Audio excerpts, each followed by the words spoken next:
Um, projects, talk a little bit about projects. In your blue binder, there's a form that you're gonna look at. If you're interested in doing a project, it is voluntary. That kind of describes what it is that you'll fill out, but the format is like a science fair. Our graduation will be across the parking lot in the building over there, June 6th, I believe it is. And at that graduation, before the graduation starts, everyone that has done a project, including the junior master naturalists, who will put you to shame. Just saying. These, 9 to 12 or 9 to 14, they're pros at doing projects. Line them up and people come around, your peers, guests, you know, anybody that's here, and looks at your projects. The project is as much for you to take a deeper dive into something that really interests you. And then get a chance to present that and share it with others.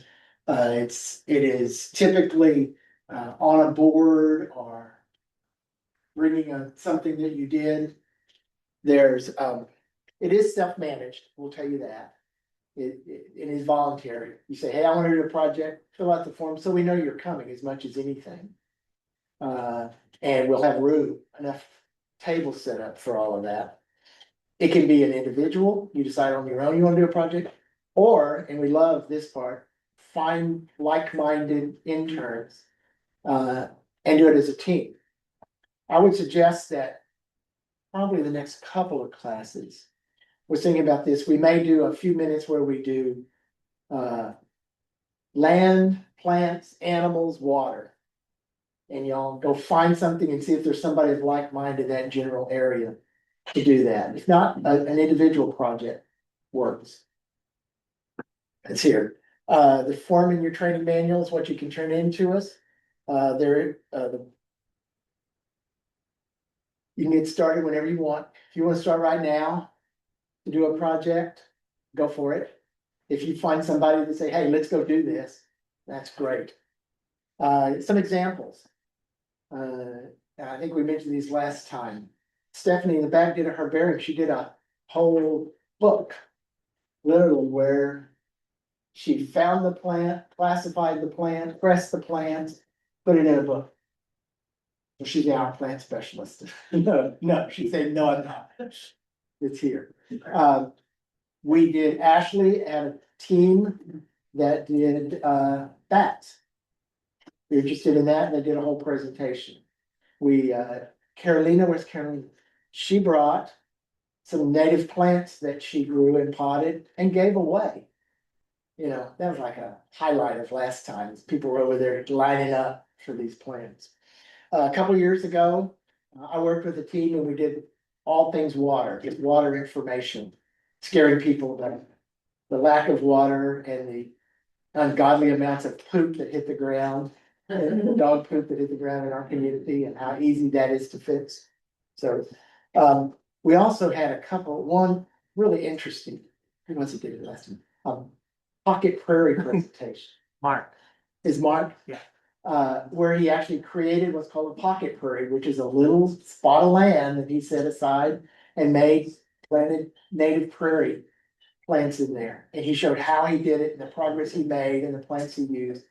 And it was really interesting presentation that he did. He had seeds too. Yeah, he had seeds to give out.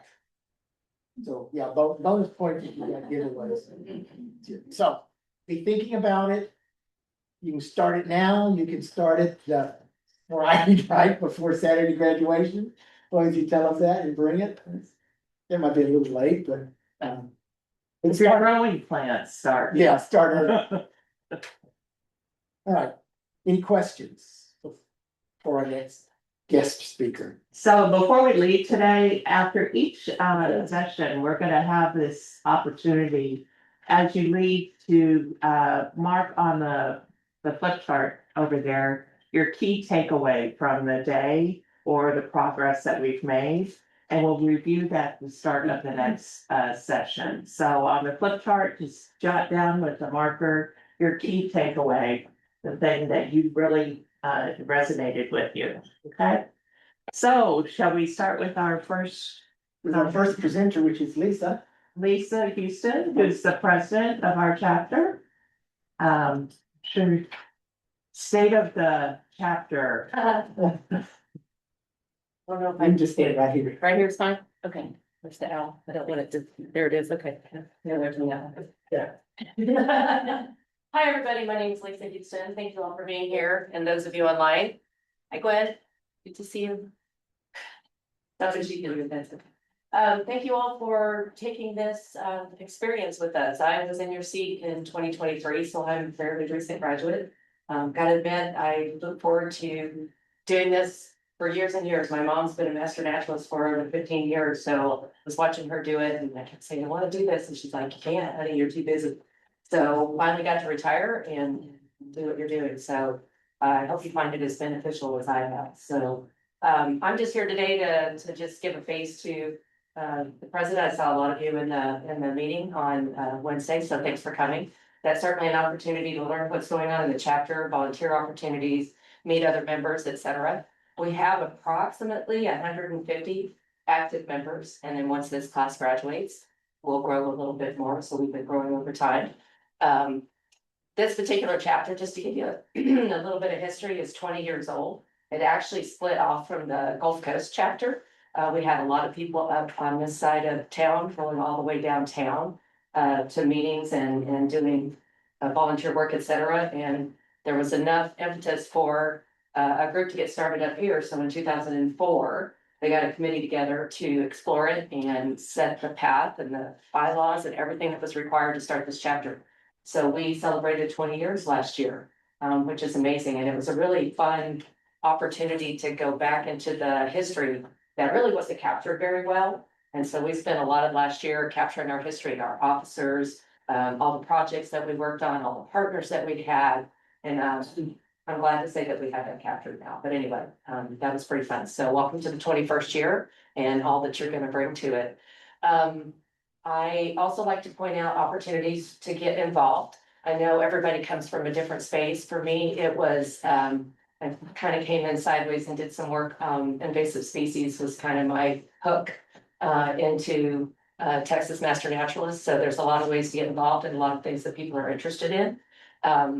But I always want to say that there's administrative work that needs to get done too, and it counts for volunteer time as well. So if you have any interest in working on any of our committees, we're really trying to grow those out. So show the committees on Wednesday, but I'll just kind of go over the ones that really need some help. We need some help with the communications committee. This is working on our website, our bulletin, our newsletter, social media, things like that, and other communication channels that we deem might be interesting for the chapter to use. We have kind of bare bones right now. We're really looking to have 2 people on each of those things. So if you have any interest in helping in those areas, or if you have some expertise, we'd really love some help. And again, this is volunteer time, right? So to get your 40 hours, and you'd be very surprised how quickly that adds up. Just doing administrative work. So communications is one. Another one is outreach.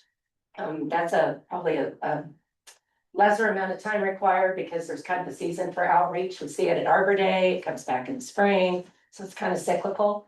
But Brenda Reeves is running that by herself right now, and she needs some help.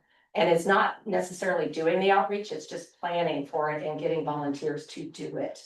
So that would be working with Brenda to determine how much outreach we can do and to work with those other organizations to get those things signed up, get sign-up sheets together, and ensuring that we have volunteers available for those particular days.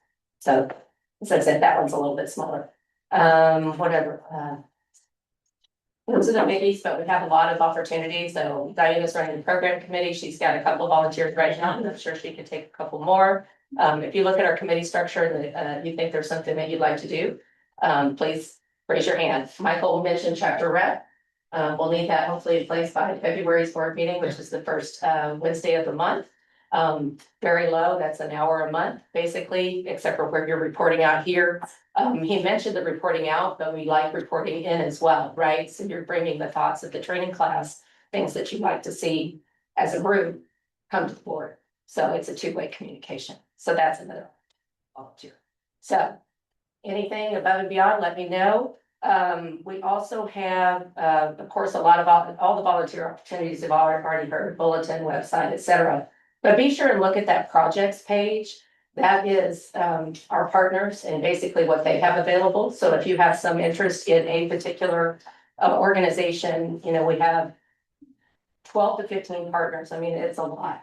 So, you know, Native Plant Society, Land Conservancy, Mercer, Jones, I mean, all the parks. There's a lot of opportunities that are not necessarily listed in the bulletin specifically. That if you go to that project page, you'll find contacts that you can reach out to and say, hey, I'd really like to volunteer and this is what I like to do. And your mentors know about these things too, so you can always talk to them about that too.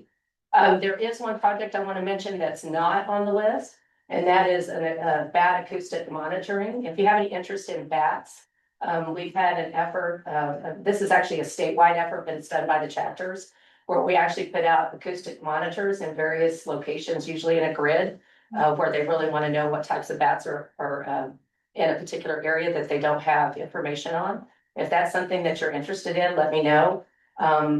There is actually data analysis. We do have one person doing that, but we could probably use one more. And then the people that actually go out and place the monitors, you have to kind of give them around. So if that's something that you're interested in or think you might be, come see. Okay, any questions? Anything on chat? Okay, all right, well, thank you. Thanks, Lisa. Great information from Lisa. Key takeaway is probably volunteering and getting in touch with the chapter and attending the meeting. So Virginia, you have a few things to say? I do. I was just gonna give you a little tour on the website and give you a few pointers. Let me just bring it up.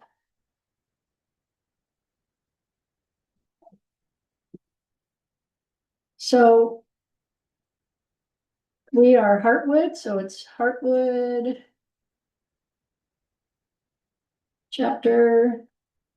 If you type in Heartwood chapter, Texas Master Naturalist, it should get you there. I think we may have showed it a little bit last week, but I just wanted to reinforce some things that are on here. The pictures that we're taking are gonna go in the directory. To get into the directory, I don't know, Roxanne, do you want to write this on the board? The password? It's protected from. It will get you in and you can come and you can see who the board of directors are. Oh, I'm sorry, I'm not sharing this. Let me share this real quick. And there's no space between the D and the R. No space. It runs all together. All one word. And that's password for which section? The directory, Members only. members only directory, where your picture will show up if you give me a picture. Members only directory. So Oh, it's right here under current members, current members members or only. members only. Okay. And so if we go back down here, here's some of the committee people, advisors. And if I go back to the directory of members, that's where all the pictures will be. And right now, we still have last year's interns listed at the bottom as interns. But as soon as I get everybody's picture, you will be down here. It'll be 2026 interns. Okay. And I've got most of you, and those of you I don't, I sent you an email earlier this week. Because some of you said you were gonna send one in, otherwise come find me, I'll take your picture. Let's make sure.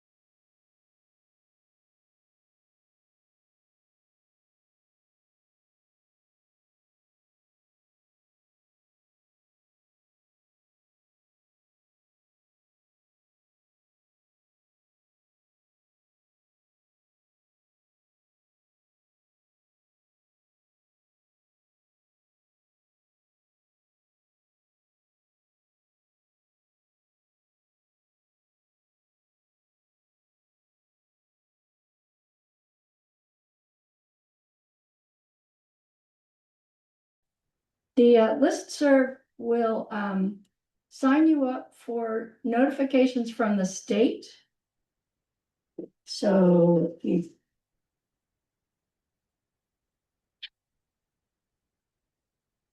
you go to Texas Master Naturalist and do a search on that, and go to the main Texas Master Naturalist page, it talks about all the chapters. Up here, it has a little redirect that says this is where you really want to go. And I'll send you this link. And down here, this mouse is not great. Right here, join our TMN email listserv. So what is that? It's a sign up and you'll get emails into your inbox once or twice or 3 times a week about different opportunities. Some of them are volunteer opportunities that are pertinent for a wide audience that might want to go and participate, like something that would be covering beach cleanups over several counties or things like that. So sort of big volunteer projects. And then the other thing is advanced training. And that's what I use it for the most, is you get an email that says, hey, if you want to become a decent entomologist, here's a class that you can take. Here's the link, go sign up. If you want to watch a chapter meetings presentation in Dallas, sometimes they send theirs out and say, hey, we've got this great speaker. It's about working with indigenous people and the environment. You know, everybody's welcome, and you can go and zoom in on that. So that's a way to find out about AT hours. So that's on the listserv on the Texas Master Naturalist main website.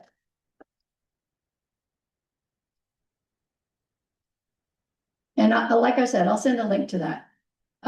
The other thing under chapter resources is media down here.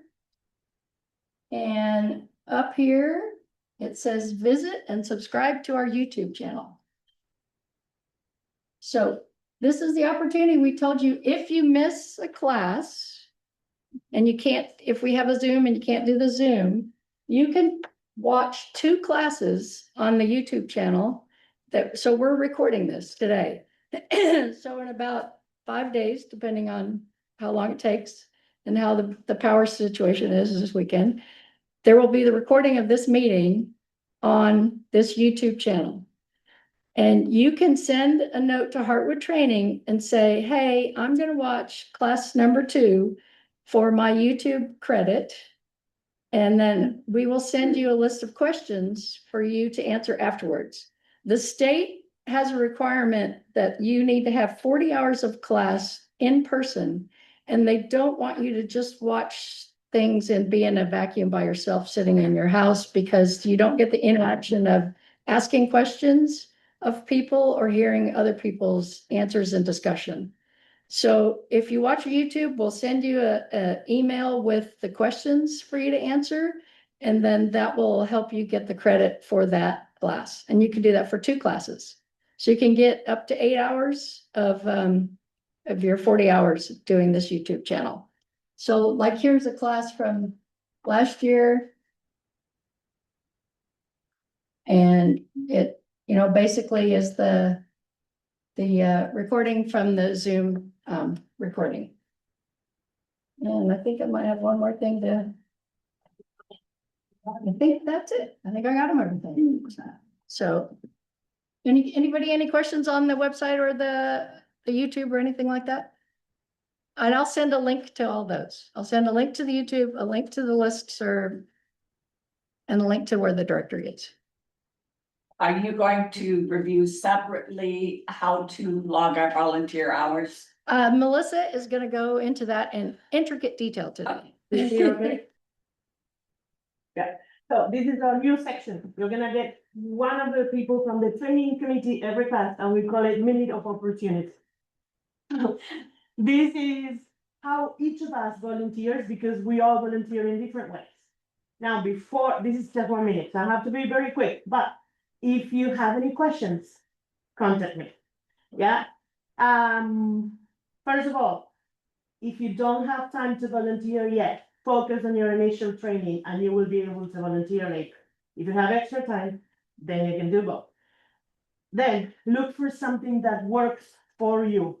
I am a freelancer, so I never have a fix. I cannot volunteer for anything that requires me to do stuff on a set day every week. Because I confirm on Wednesday that I can do this on Thursday, depending on how much work I have or not. So I need like flexible opportunities for me. Also, I have lower back issues, so I cannot do any lifting or stuff. You also need to take that into consideration. So some of my main things: bicep with the Bioland Conservancy, removing invasives. If you ever want to learn how to murder a Chinese tallow with very simple tools and not a lot of machinery involved, none, this is the place. You contact Diana Philpott, who is there, and she will get you started. Tiny Woods Environmental Research Laboratory, there's a lot of things that they need help with. It's during bicep is Thursdays, 8:30 to 11 a.m. The Pine Woods Laboratory, any day during the week, you contact Jesse, and depending on what you can do and what you want to do, it's more of a by appointment thing. This one is in Huntsville, but it is worth the drive. It is so beautiful. There's planting, clearing, things like, oh, today I need to put this nylon to cover the greenhouses. And can you help me with that? So you will arrange that with Jesse in advance, and that's his email.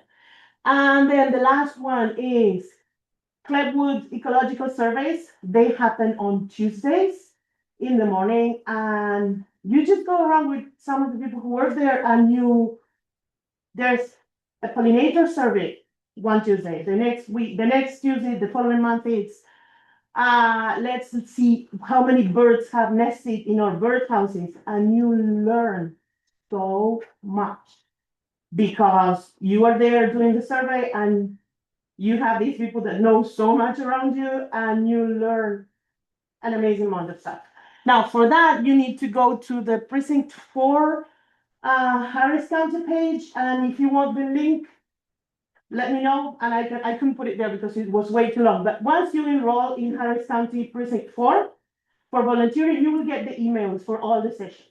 The next one is February 24th. That is a Tuesday from 9 to 11. And if you have any questions, I'll be in the back of the classroom, or you can text me or whatever.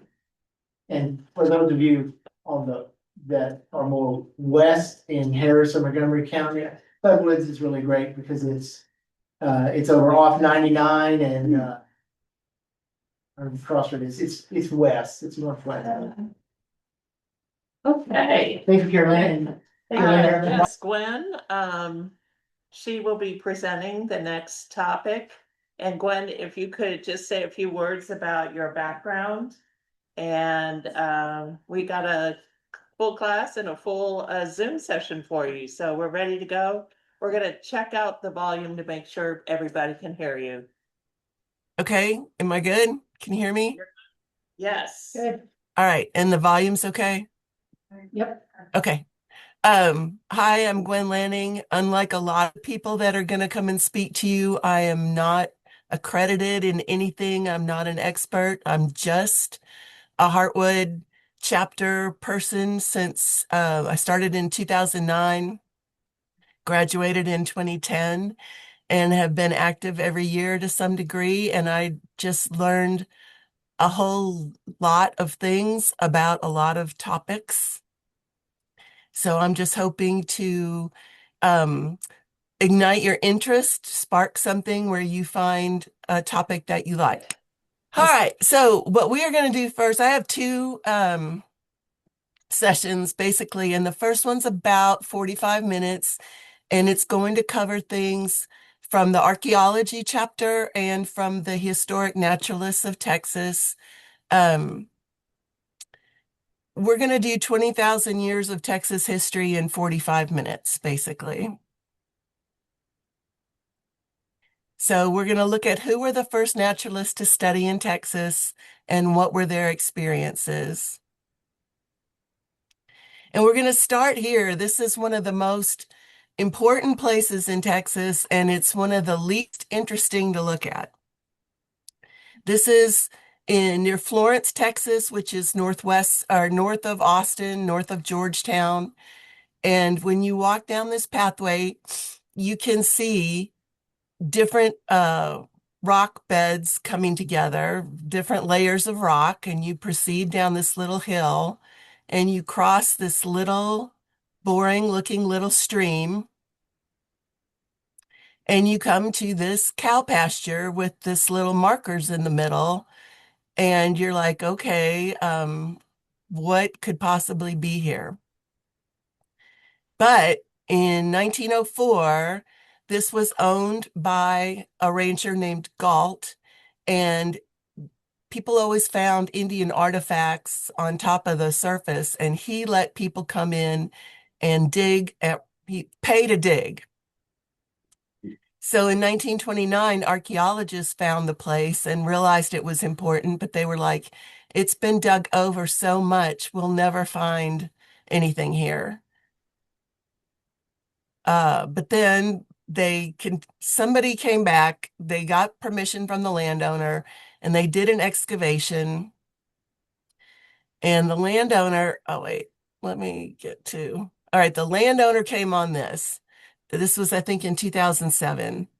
And they realized it was a mammoth jaw, and around it were 22 projectile points. And then we'll back up and we'll leave Texas for a minute and go to New Mexico. So in 1929, some of these projectile points had been found in Folsom, New Mexico, with the bones of an extinct bison. And it was one of the first times that they had found evidence of human activity with the bones. And so they could date them. And they said, okay, humans were here 12,700 years ago. And the way that they name, when they find these points that have a distinctive look, they name them for the place that they were found. So those are called Folsom points. And you can see that they're sort of mid-size and they have this big fluting down the middle with just some little flakes around the edge.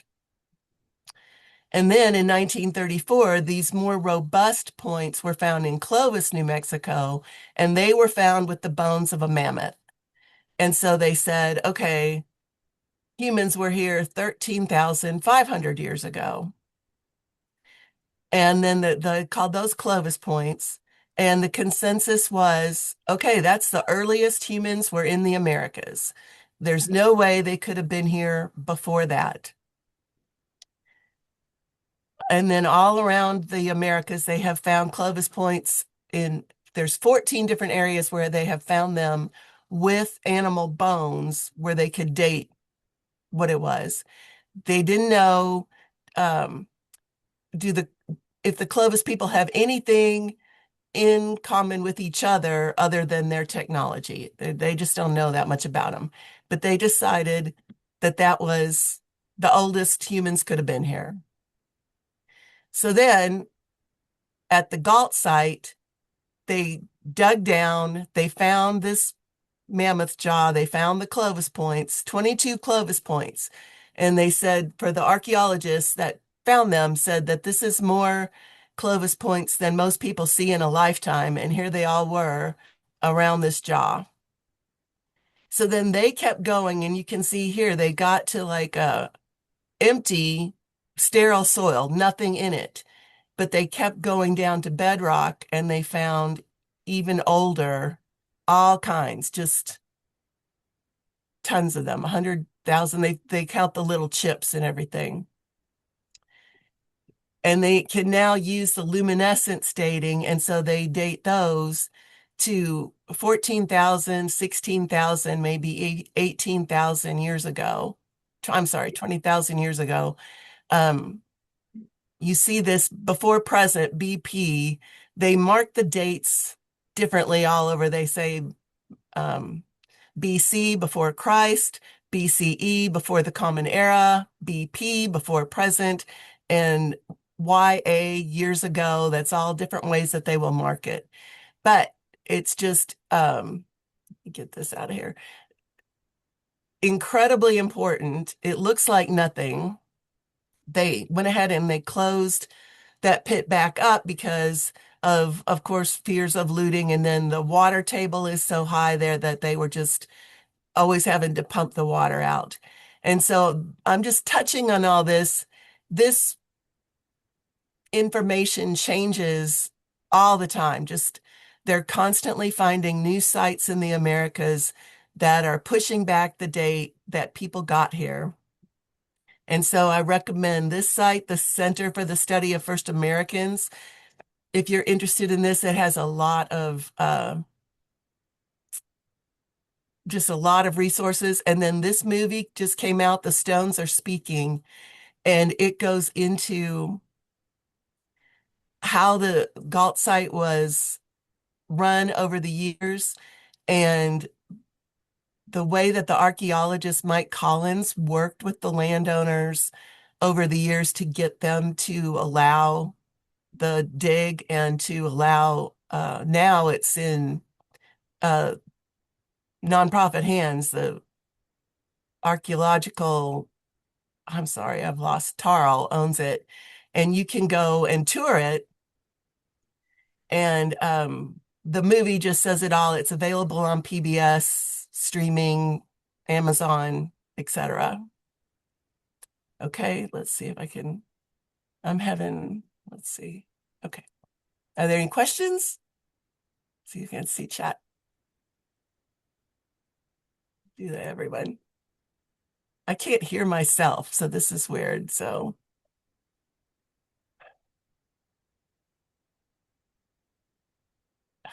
all right. So, oh, let me get rid of that. In your manual, the chapter on archaeology, it will say that the Paleo-Indian era was 11,500 years ago, but that's just getting knocked back all the time. And so what's important to know about these eras of when the Native Americans were here and how they used Texas is that it was always changing. There were early on small family groups of 15 to 25 people moved around. They followed the mastodons, the mammoths, and large now extinct bison. So they lived very minimally. They were always following these big herds.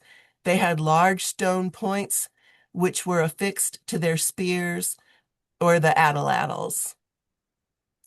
Then the megafauna became extinct, and we don't know for sure. Some people say it was overhunting, some people say it was climate change, and we still don't know for sure. But the people had to switch to going after smaller game, so they switched to lighter points. They tended to stay in one spot longer because like deer don't migrate, so they were increasing their use of the smaller game, and so they stayed where the game was. And then they started using hot rocks to cook. They had their population increased about 2000 BCE. They started gathering maize, and by about 1100 AD, they were domesticating plants. The bow and arrow was invented here about AD 500, which was later than in Europe, the European area, and pottery about AD 1200. So they were always having to adapt to all kinds of change. Then, okay, this is moving a little closer to our time. This is a really interesting cache that was found. This is from 4,200 years ago. And this was found in a cave with all these tools in it. And one of the most interesting things to me is these are rabbit mandibles, 11 rabbit mandibles. These are mountain laurel seeds and buckeye seeds, which could be used as hallucinogens. And so they think that maybe this was a Vision Quest pouch, or it could have been a hunter's pouch. They're really not sure, but it's just so interesting to see what the people used that was around them and how they made them use of everything.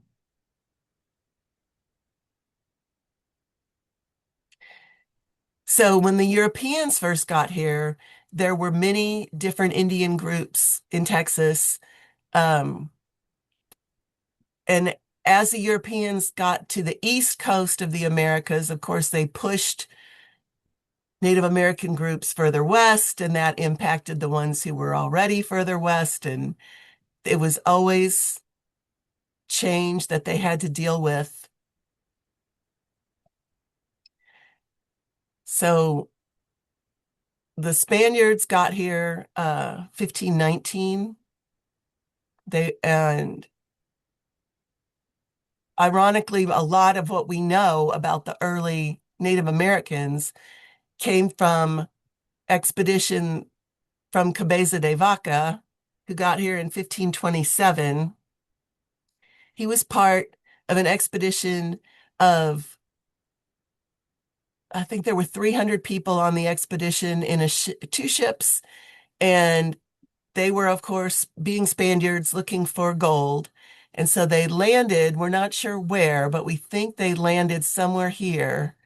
They told their boat, the people got off the boat, some of the explorers got off the boat, and they were like, well, we'll see you in 2 weeks. But they went the wrong way, and it never occurred to them to backtrack and find the boat. And so many of the people over the course of years died, and only Cabeza de Vaca and I think 4 other guys made it all the way back to Mexico.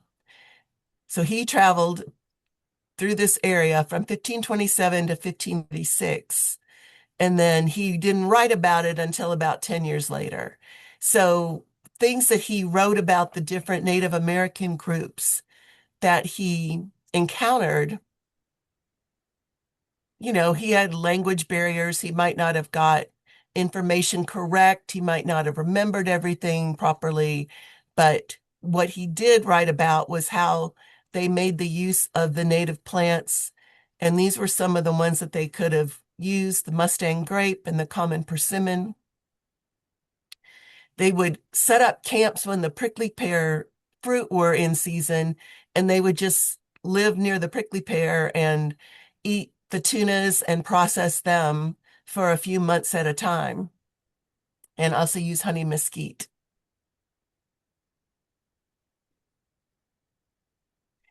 This is what a nature guidebook looked like in the time of Cabeza de Vaca. It was these lovely little woodcuts, and the information was mostly aimed at what the plant does for us. This is about animals from 1658, talking about a beaver. The medicinal virtues of this beast are in the skin, the urine, the gall, and the cods. And first, a garment made of the skins is good for a paralytic person, and the skins burned with dry onions and liquid pitch stayeth the bleeding of the nose, and being put into the soles of the shoes eases the gout. So this beaver, if you just know how to process it, apparently it would fix many of your ills. But that's what their nature information was like. I've got to do something. I cannot see anything besides my screen, and I don't know if y'all are. Let's see. No, we're good. Okay. We'll ask you Okay, I questions. see it. It's above now. Okay. And is the audio okay? This is just going to be crazy because I can't hear myself. Okay, well, I'll just go. All right. So when the Spanish got here, they had a lot of different expeditions coming across Texas. These are some of the years that they came. This is the kind of notes that they took on Texas, they would talk about the day of the month that they traveled, where they ended up, the leagues they traveled, the direction they had traveled, and then what they saw at their campsites. So they did make some nature studies, but it was mostly just sort of landmarks so that the next expedition would know to pass along the same path that they had gone before. So this is just the political frontier. Texas, as we know, changed hands a lot of times, and every time it did, somebody would send an expedition to see what they had and what they could make use of. And so out of all the people who came here, the manual has chosen to focus on the naturalists whose extensive efforts provide not only a legacy of exploration, but also the basis for understanding our modern flora and fauna. So when I was signed up to be a master naturalist, the chapter on the early naturalists of Texas was 95 pages long, and there were dozens listed on each page very briefly. And now they have, in your manual that you have now, they've picked some of the most important to focus on. And I'm just going to touch on a few of those. Okay, and then this is just for us to orient ourselves in time. The Louisiana Purchase was 1803. Lewis and Clark expedition, 1804 to 1806. They did not send an actual naturalist on that expedition. Then we had Mexican independence, 1819. Alabama was the 22nd state in the U.S. 1825, the Erie Canal opened, and the sixth president was John Quincy Adams. So this is where I have my expertise. I worked at George Ranch for many years, and so I lived in 1830, essentially. This is a map from 1816, and you can see, we're going to zoom in, that it was not accurate. They're showing us with a lot of nice mountain ranges in East Texas. This is the Erie Canal when that opened. And this is where we were with science at that time. In 1807, Robert Fulton's Clermont went up the Hudson River from New York City to Albany, becoming the first commercially viable steamboat. And so by the 1830s, more than 1,200 steamboats were plying the Mississippi River.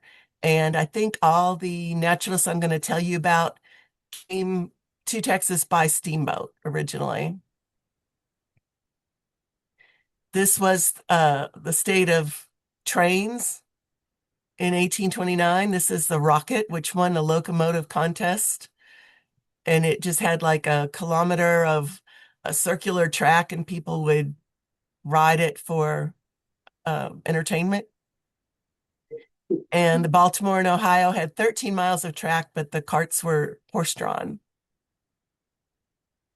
We still didn't have a germ theory of illness. And so there were big cholera epidemics. And this was an illustration showing how it swept through the people like a big monster that nothing could fight against.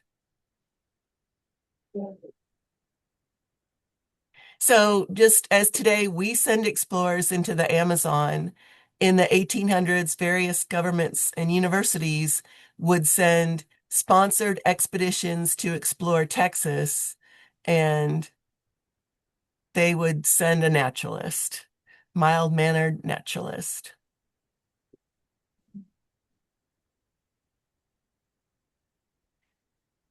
When I learned about this, to me, it was sort of like an extra thing to do to be studying plants. I did not know, I did not think about how back then everything that they had was from plants, animals, minerals. There wasn't chemistry in the early 1800s. They couldn't just go, well, we like this. Let's see what chemicals we can throw together to achieve this effect. these are books that were published to show like that these are food plants, medicinal plants to make gums out of. You know, we don't think about where you get your glue, but they had to know how to extract it from plants. Fiber plants, dye plants, and spice plants. So an expert at a university or a government office might arrange for a collector to be sponsored on an expedition. And then they would try to get subscribers to sign up to get the collection. And it would be $40 to $50. So think about this, it's 1840 and you're asked to put up $50 to send somebody off into the wilds, and you don't know if you're ever going to get your plant samples in return, but people did it, and it would be about $1,500 to $1,800 in today's money. And then the intrepid collectors would go out into the wilderness and collect. And then they would send their specimens back, and the grad students would eventually catalog them, and it was quite often decades before the findings were even published. And my ears perked up when I heard about Stephanie and her plant collection, because she can tell you how much work goes into it and how bulky a collection can be and how to arrange the information. And so that's what these guys were trying to do out in the wilds of Texas. And so to think about the logistics and the things that they needed, simple plant collecting doesn't need that much equipment. One of my favorite stories was from Thomas Drummond, that was collecting, and when there were bears, he would rattle his vasculum, because again, in these times, it was to load a gun took 30 seconds for one ball. So it was easier to scare the bears off with noise than it was to try to shoot them.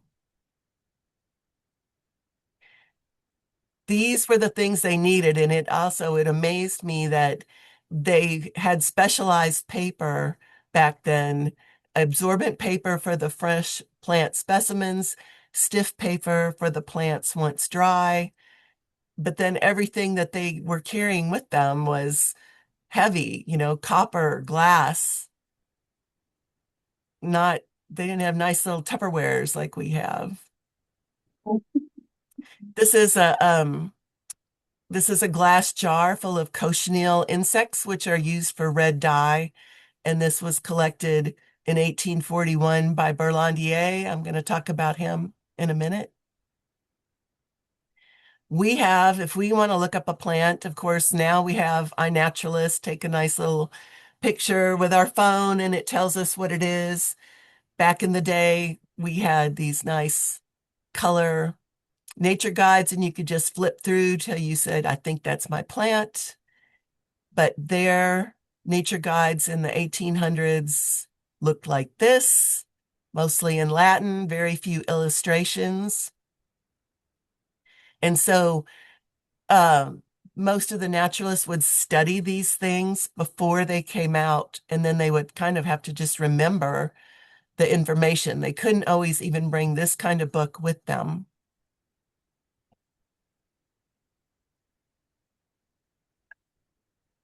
This is one of my favorites. This is how they studied color back then. You would just have to know, and when you look at this, this is the color of the neck of an eider drake. This is I can't read it, a butterfly wing. You already had to know what it was referring to. There was no standardized system of talking about color. So when a naturalist came to a scene like this and saw all these very similar looking plants, they would have to know, are these different plants? Did I collect this yesterday? Do I have this specimen? Is it worth taking multiples of this. And then they had the plant presses, which got very bulky. And when you're trying to load them all in a little wagon pulled by oxen or horses, it was not very popular with the people who had to load the wagons. And if they were out camping, they might go, wow, this is a great place to camp. Look at this.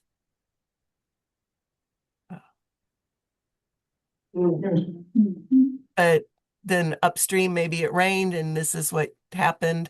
A lot of them had this happen where all their samples got flooded, got moldy, got washed away. And then just the nature of the animals they were trying to find. The animals, of course, would avoid humans or maybe be nocturnal. So they'd have to look for evidence, nests and bones and feathers. And another thing that they did was to hire locals to shoot whatever they could find and bring them the animal. These are some turtle eggs that a critter found and just left the shells. Tracks, snake shed, and poop. You can look at the bones in the poop and see what's around.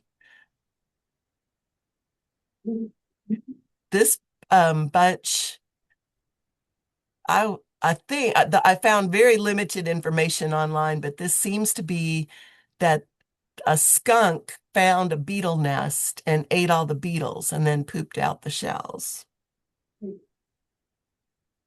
Okay, so going back to let me see. Are we okay on chat? Do we need anything?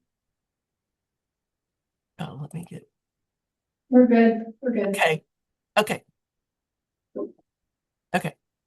All right. So that's the logistics. And now I'm going to talk about a few of the important names that come up over and over in the Latin names that we've given things. So Jean-Louis Berlandier, a lot of these guys fit a profile of being from the East or from Europe, studying, and then coming to Texas to do research. So Berlandier was born into a poor family. He ended up studying plants at Geneva University with Auguste de Candolle. They wanted to explore the plants in Mexico.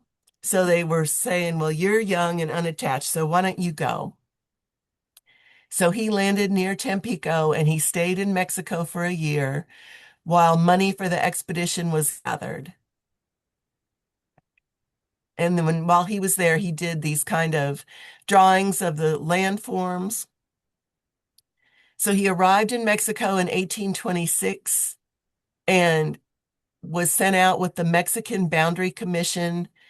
They were to determine the international boundary between the Sabine and the Red River. And he collected 55,000 dried plant specimens. And he went up what is now the Camino Real. They went through Mexico, crossed at Laredo, went up to Bihar, over to Navasota, so close to where we are. He crossed Holland Creek, and I cross it all the time, and I always think of him. He got malaria while he was there, so they sent him back to Bihar while the rest of the group went up to Nacogdoches.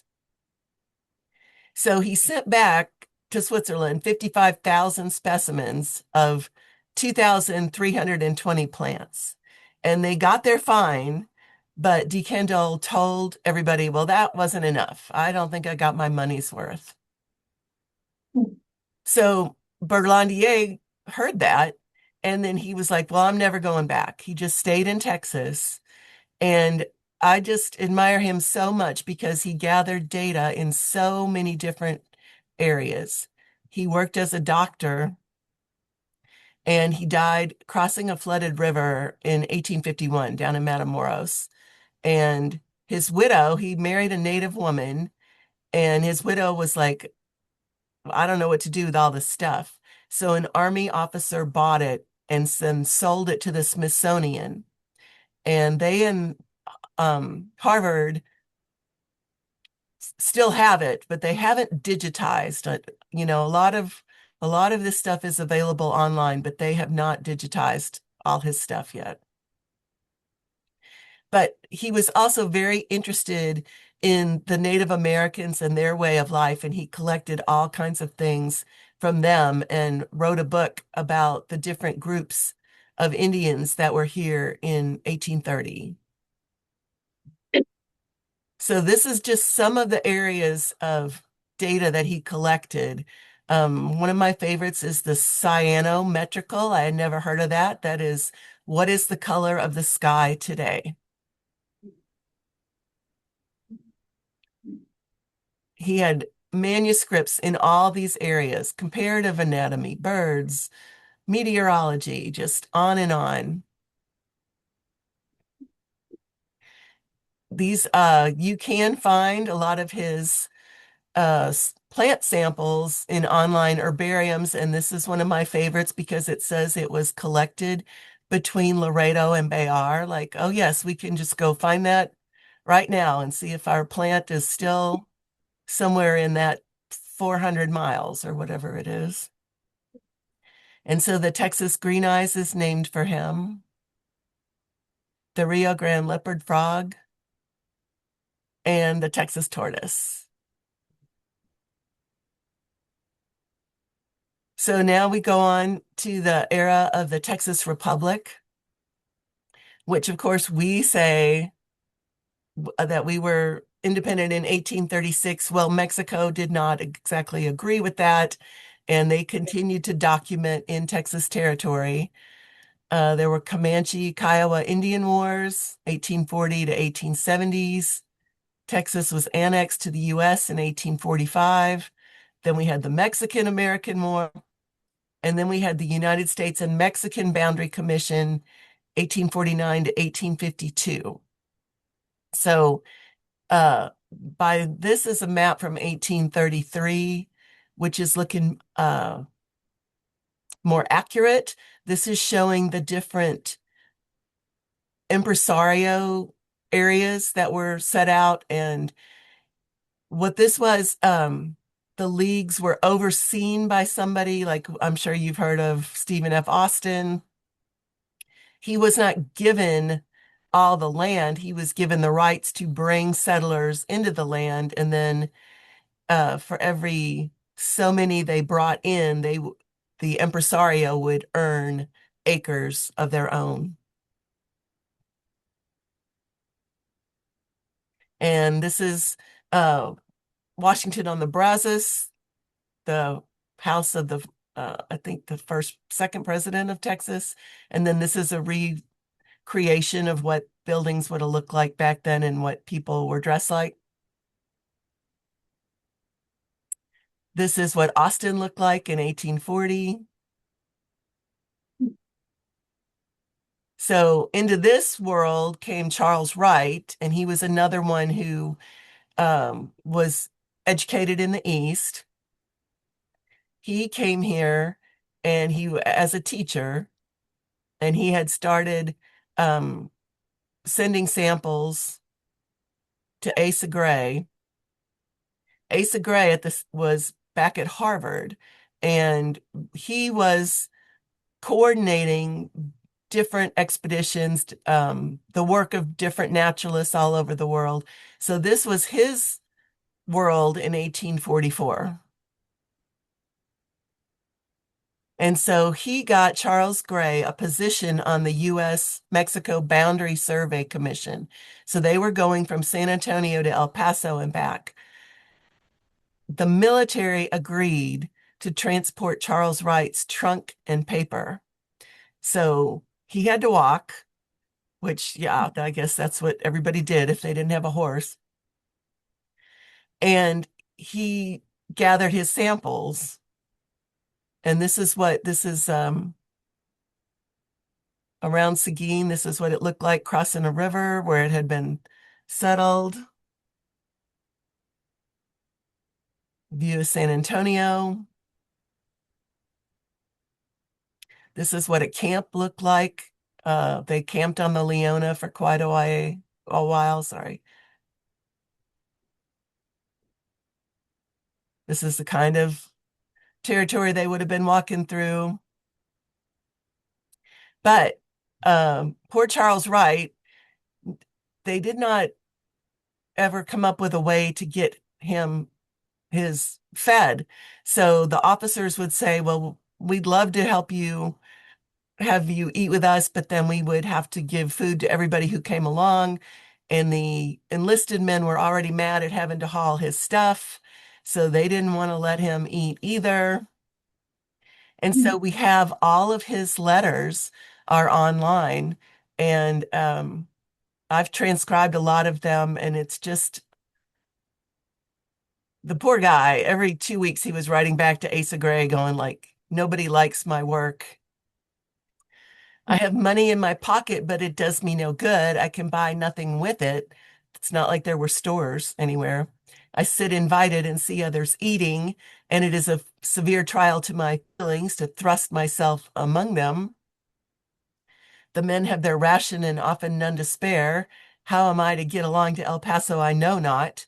Sleep all night if you can in the rain and walk 12 to 15 miles next day in the mud, and then overhaul a huge package of soaked plants and dry them by the heat of the clouds. I have been taxed enough to cry or swear when thinking that I have the pleasing prospect of being dependent for 6 months on a parcel of men who call me a fool and wish me at the bottom of the sea. So in the manual, I think they give Charles Wright about 6 paragraphs, but this is what life was like for him. He was paid about 10 cents a specimen, which is about $4 in today's money. And it seems that the subscribers each got 400 to 800 specimens. And they were paying about $2 to $5 a specimen. And again, you can find his things through the Botanical Research Institute of Texas.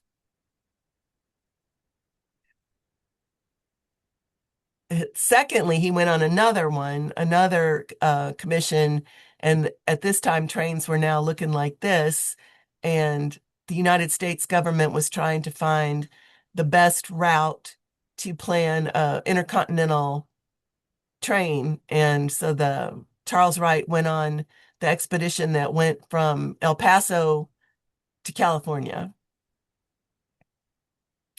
And this is a goldenrod that's named for him, and the rock tick seed. Then there were other guys that did not fit the pattern of, okay, we were educated and we came out as part of an expedition. Some of these guys, we would call it like the gig economy. Let's see. They were independent, they collected what they collected, and this guy, Belfrage, at death, his whole estate was worth $441. His books were worth $35, and his insect collection was worth $360, and that's it. That's what he had. And then Halligbrote had this enormous collection that is still at the University of Texas.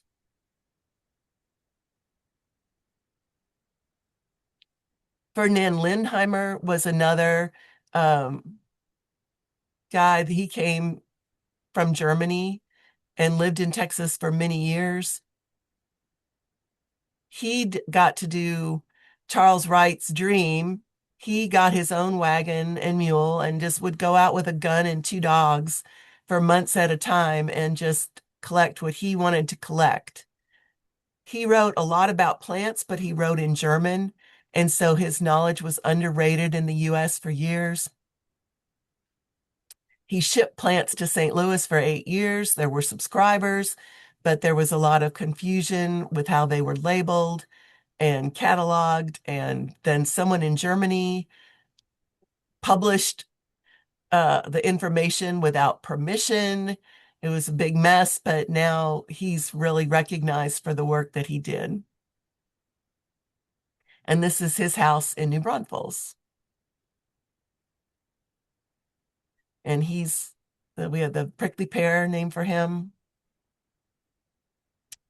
So, go, someone say, okay. In 1891, this is what the rail map was looking like. And then this is one of the saddest chapters, I think, in women's fashion, was these bird hats. Just horrible. More than 5 million birds a year were massacred yearly to satisfy the millinery trade. And this is the little rookery at Smith Oaks. And the people would go and just shoot everything they could see. They wouldn't even think, let's leave some for next year's millinery trade. They just shoot them all. And so into that world came Florence Miriam Bailey. And she studied at Smith College, and she very early on was opposed to these hats full of feathers. She saw one of her friends had a hat with like 17 hummingbirds on it. And she just thought, that was horrible, that people needed to learn to appreciate birds on the wing and to study them. And so she wrote the first popular American bird guides using simple field keys. And again, she wrote birds through the opera glass. They didn't have binoculars. They were just using little opera glasses. And this is what still, to talk about color in identifying birds and stuff, they're getting a little more uniform, but still it's not anything scientific, really. So this is the field color key from her book that you could, for the first time, you could look up and go, okay, this bird is blue and it has a large head. And then you could go and read the little life history of it. She did field work with her husband here in Big Bend.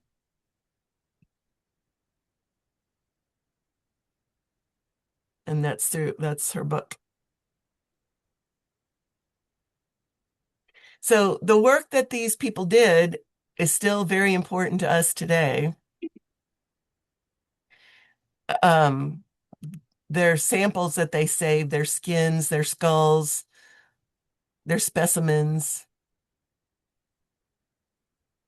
When we look at these birds, the ones on the left were collected 1916, the ones on the right, I think in about 1970. And same here, all the darker ones were collected 100 years before. And what it shows us, they were darkened because of all the coal in the air, all the soot from the coal-fired industry that we had it cleaned up by the 1960s. If we didn't have the actual specimens, we wouldn't see that.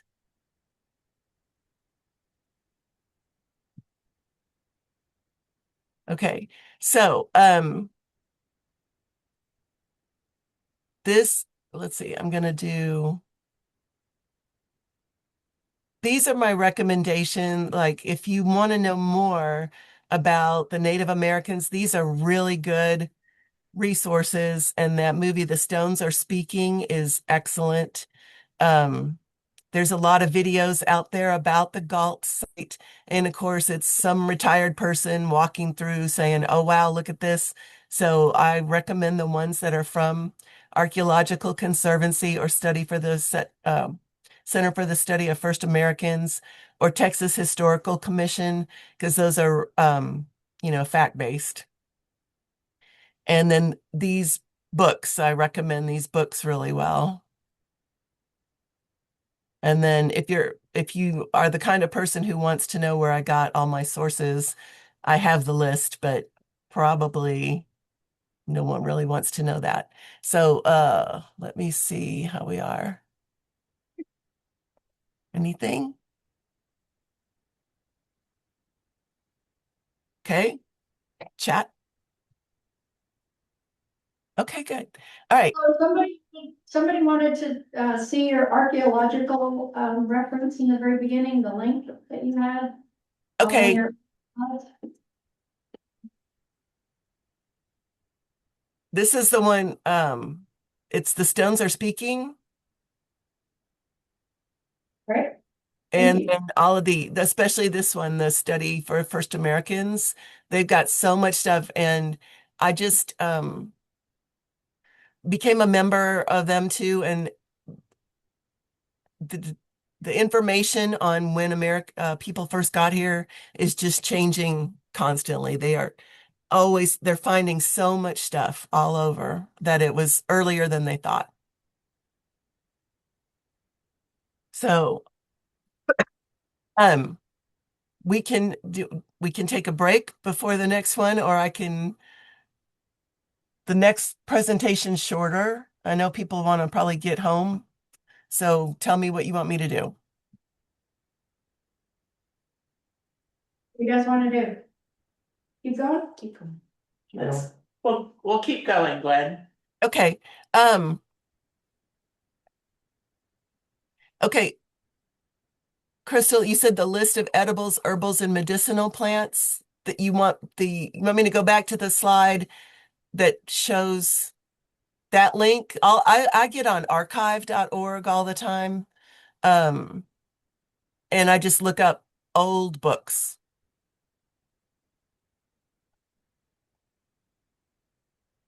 Go back real quick.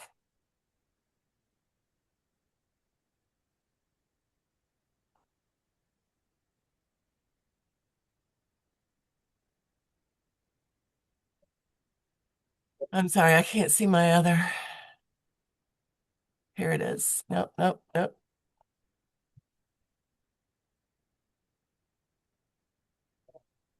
Okay, so here it is, Crystal. It's history of vegetable. This is at archive.org.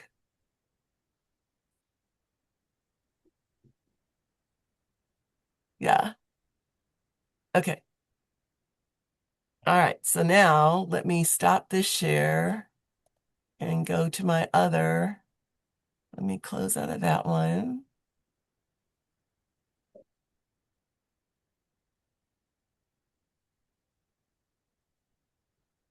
Okay.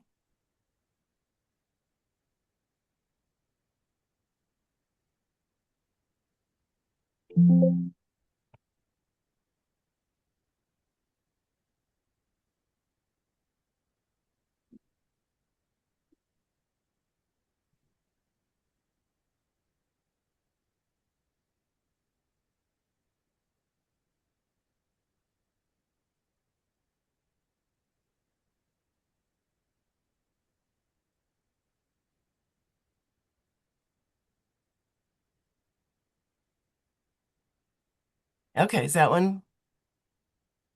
Are we good? Yeah. Yes. Okay. All right. So this presentation is covering the chapter on the land ethic in your book. And again, I think information that Master Naturalist presents is kind of taking a little different path from what they had in that book. So this is, I want to learn all the things and I am behind schedule. So I know if you meet John Stacy, he told me once, well, I only have one nature guide and that's all I need. I have nature guides that go back to the early 1900s. My husband's grandfather was an ag teacher in 1914, and I have his textbooks and I read them. I love it all. So these are just some of mine. Um, we live up here at Dacus. That's where most of my pictures are going to come from. This is a barn on my farm. My husband's family bought this property in 1962, and we have this little tank, and the dam was nice and clean back then, and now it's all overgrown. And then our family, we did have a place here in Rock Springs for 23 years. But with our getting older and losing mobility, we sold it last year. And we ended up buying a little place next door to my daughter in Llano so we can go babysit. But that's where a lot of these other pictures come from. And that's what that looks like there. So, the Texas Master Naturalist Program's mission is to develop a corps of well-informed volunteers to provide education, outreach, and service dedicated to the beneficial management of natural resources and natural areas within their communities for the state of Texas. This is Edwards County too, when all the verbena is blooming. So when we think about the different regions of Texas, East Texas, Port Aransas, Galveston, Pedernales River, Blue Hole in Wimberley, Edwards Plateau, Big Bend, Guadalupe Mountains, and the North Texas Plains.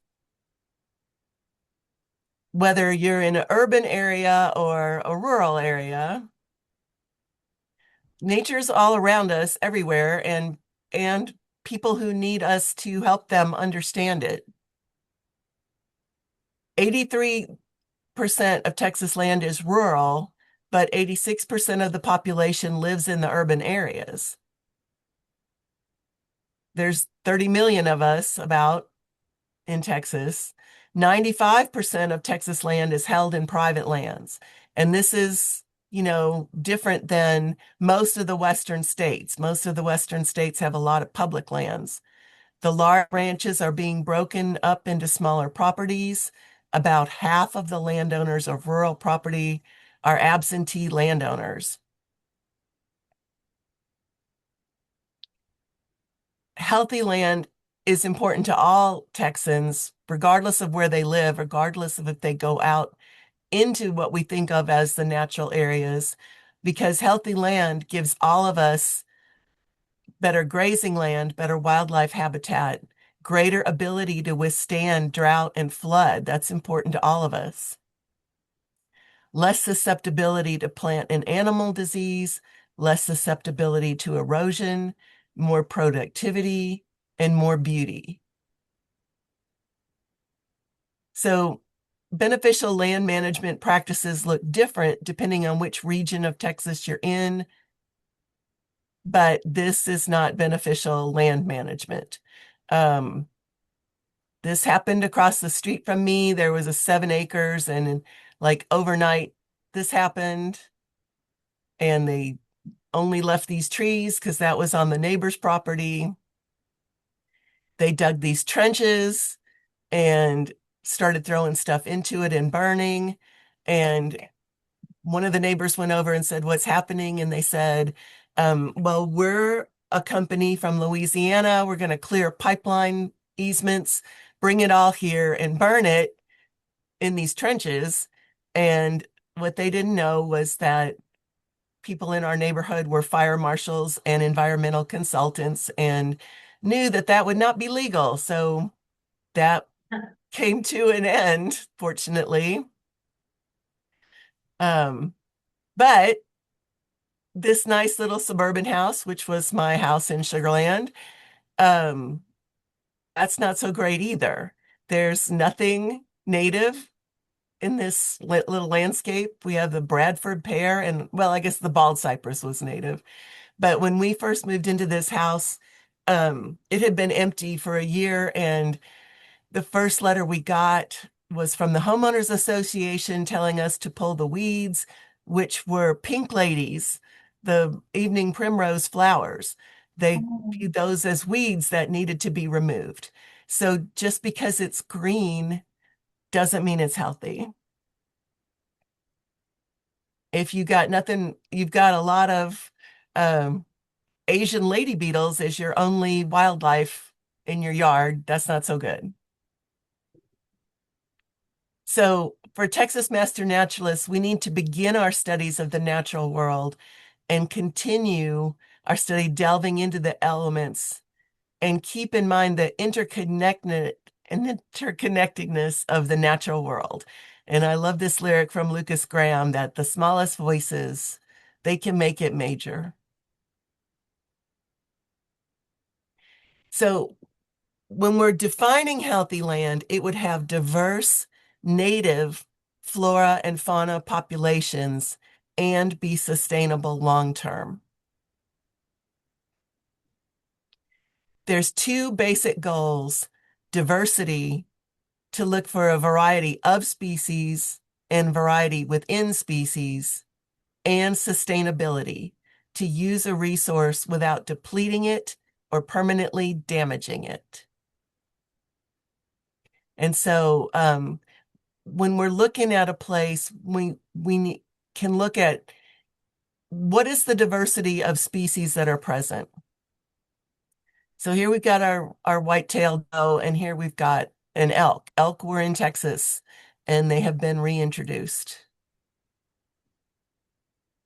What is the diversity within species? Do we have different age groups, different health levels? There's a little ringtail. These are all critters that I did not know were in Texas still. How do they relate to each other? Are the predators allowed to live?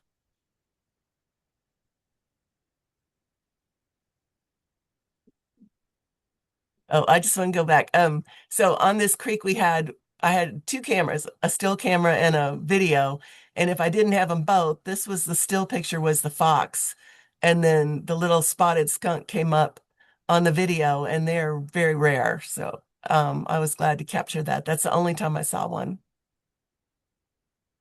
And this is my Photoshop. So who is here who's not native? Sometimes things look cute, they look healthy, but they shouldn't be here.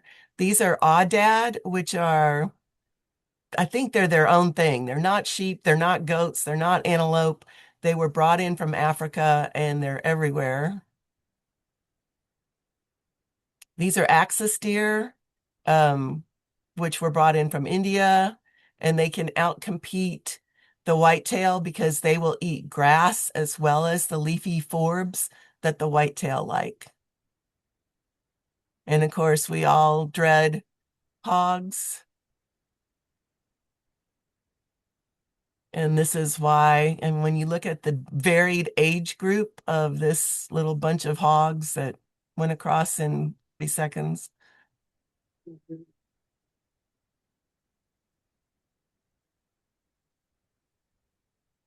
And how they just keep coming.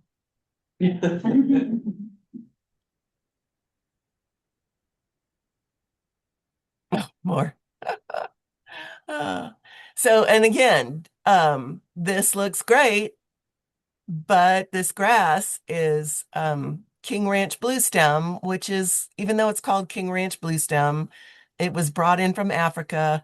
It has spread like crazy. It has replaced a lot of the bunch grasses that were good because they allowed pathways between the clumps of grass for quail and things, and they weren't as likely to burn. We can look at who is not here now, but used to be here. Here's javelinas and black bear. Black bear are coming back to some parts of East Texas and down in Big Bend. Our population's changing, monitoring for bumblebees. And then these little green tree frogs, I know. So we've been living on the place in Montgomery County for 17 years. And in that time when we first got here, I saw these green tree frogs everywhere. And since we got here, I started seeing Mediterranean geckos. And I don't see the green tree frogs anymore. And I don't know if they'll come back, if it's just cyclical. I don't know, but it's worth tracking. So looking for an ideal 21st century native habitat, we can't bring back, like make everybody move and just have bison and stuff, but we need to be hoping for a diversity of healthy, sustainable native plants that historically lived in the area, grasses, forbs, and woody plants, and have them be free of pesticides and herbicides. And we would want the habitat to be home to a collection of native animals, insects, reptiles, birds, small mammals, herbivores. The populations of animals should be sustainable long term, free of any exotic animals. So that's what we're aiming for. So now looking at, okay, this is my hay pasture. So what should I be doing with this? What's here? What needs to be done? In the early 1800s, much of the state would have been open grasslands with occasional bison herds. The bison moved so much that the grass had time to recover between them sweeping through. And then you also had, of course, wildfires, and then you had predators. We cannot really establish those conditions again. So Aldo Leopold was writing in the 1930s, 1940s, and he pointed out that we can restore nature with the same tools that we have used to destroy it: the axe, the cow, the plow, fire, and the gun. And it's equally important to manage for a high level of plant succession in wildlife habitat, using these basic tools to produce high quality habitat and to have more stable conditions during stress periods such as droughts and winter. So this is ash juniper, and it is native, but it's been allowed to overtake so much land that it's one of the bad things is it stops the rain from getting through and going into the water table. And so it needs to be managed and cleared in spots. You can have cows, but what they recommend, it used to be big range for cows, turn them all out and let them wander where they will. What's better is to have small cross-fenced pastures and move the cows a lot and let the grass recover in between. And controlled burns. My daughter is a park ranger at Enchanted Rock, and she has done her firefighter training, and she goes out on controlled burns in the state parks to help them keep down uh, the fire load in case of a uncontrolled fire. And then these beautiful exotics, fortunately for us, they taste delicious. So it's good to use the gun and keep their numbers down. So the chapter in the book is, in my mind, it's really aimed at large landowners and what they can do. And of course, a lot of us don't have large amounts of land. We might have a suburban yard, we might have a balcony in our apartment. And so this is Douglas Tallamy, and he, I think, is kind of the Aldo Leopold for our time. And he talks about small things we can do, and that if we would just dedicate part of our lawn to native plants and stuff, we could easily add as much land as in all the national parks. We could add, he calls it homegrown national park, and we could benefit wildlife with small steps. And so tying back to the historic naturalists, we're following in their shoes. They didn't have to be so very specialized. They knew things in a broad sense, and we are all valuable for doing that too. And these are some of the things we can do, some of the skills that they used that we can do to help conserve nature. And so, again, this is my place, and just looking around when we first moved here, I wasn't a master naturalist yet. I did not know very much. I knew things like pine tree, oak tree. I did not know what a yaupon was. I knew tallow trees were bad. That was about it. And through the master naturalist and through walking my place almost every day over these years, I have observed a lot. I had set out like, well, I'm just going to learn every species that is here. So this is a view of the pond edge. This is part of the tree line. And so for me, this is what I would see in just like an hour's walk on one day, just observing. Western honeybee. This is a wolf spider. Her babies are on her back. This is an insect nymph on a coreopsis. A bullfrog with a little minnow, which I never pull them out and find out what they are. Spice bush swallowtail. Zebra longhorn beetles. Little wood satyr. And then that was like a half an hour's walk. This is during a bio blitz. And so what I do then, this was back during the pandemic. So this, saved my life back then. I went out to that hay pasture, and even though it's Bermuda grass for hay, which is not recommended, there's still plenty of plant and animals within it. So this was within 10 square feet. I would sit outside and see what I could find. So this plant is hairy vetch, which was introduced and has spread, but it's not invasive. It's not bad. And it's full of all kinds of insect life. Here again, we have another Western honeybee. Then the southern carpenter bee, the males are light with green eyes, and the females are all black. And robber fly with a flower scarab. I love these guys. They have the skull on their back. And a calico pennant. And a gray hair streak. They have these false heads. Emerald flower scarab on pink ladies.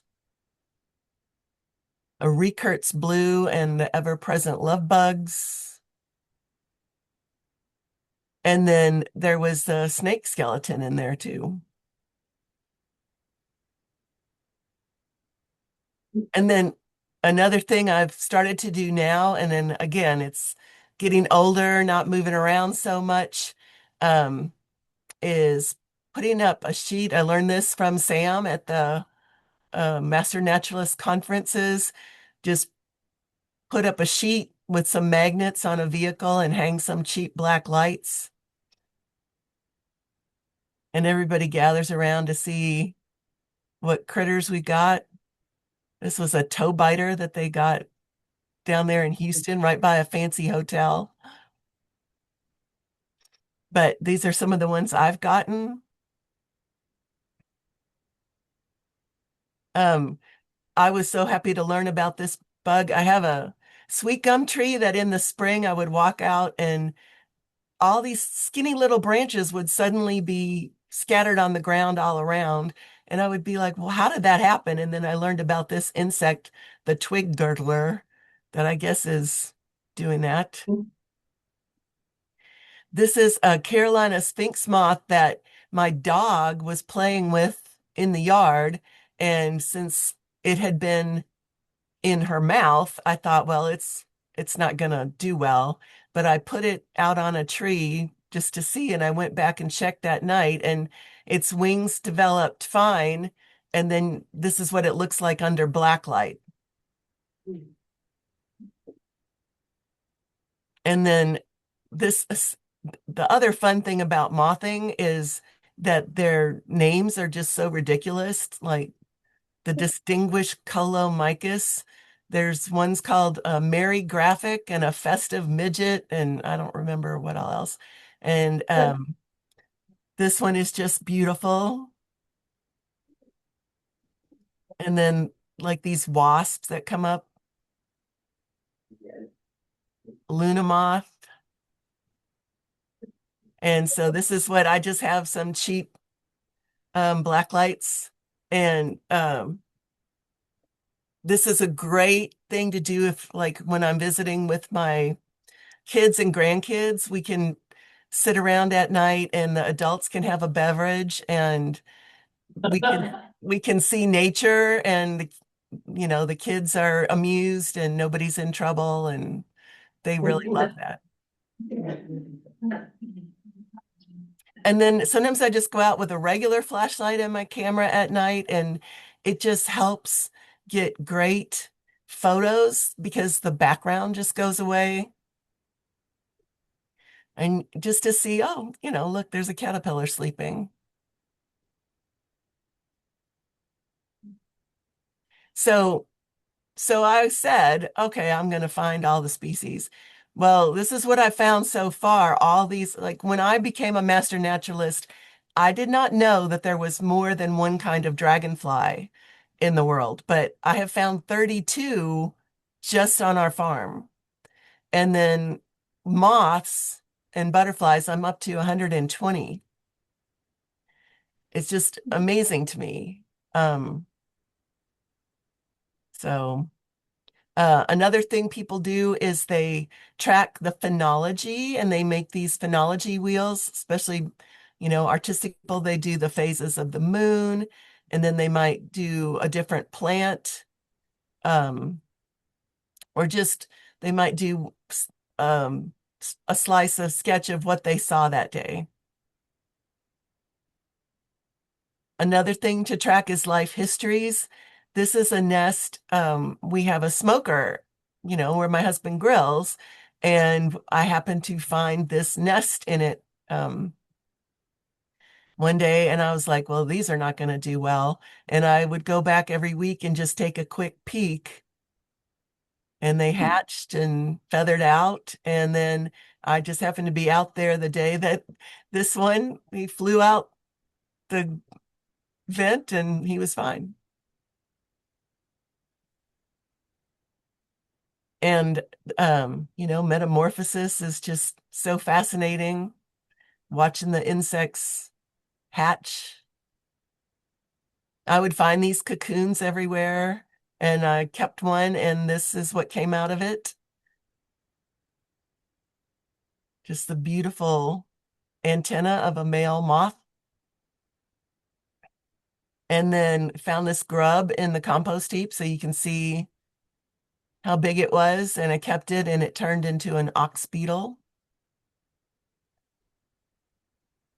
I will net for the dragonfly nymphs and see what I get because these all look different, and iNaturalist can usually tell you, what family of dragonfly they're in. And so this was a picture I got of a blue dasher, but zooming in, you could see how he had these battle scars. And then looking at how the animals relate to each other, this was a battle between a wasp and a spider, and the spider lost. Here's a dragonfly eating somebody.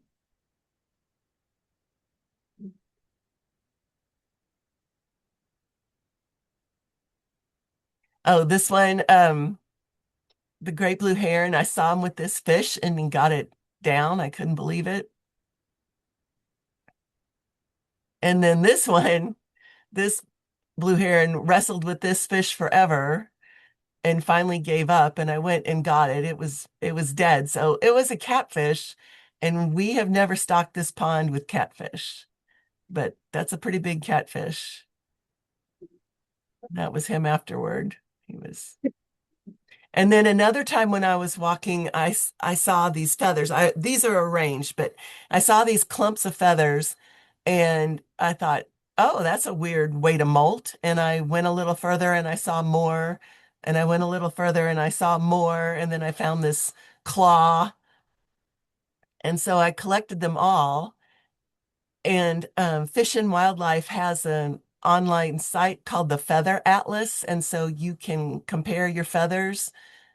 And so it was probably that either a barred owl or a great horned owl had taken a broad-winged hawk, is what had happened with those feathers.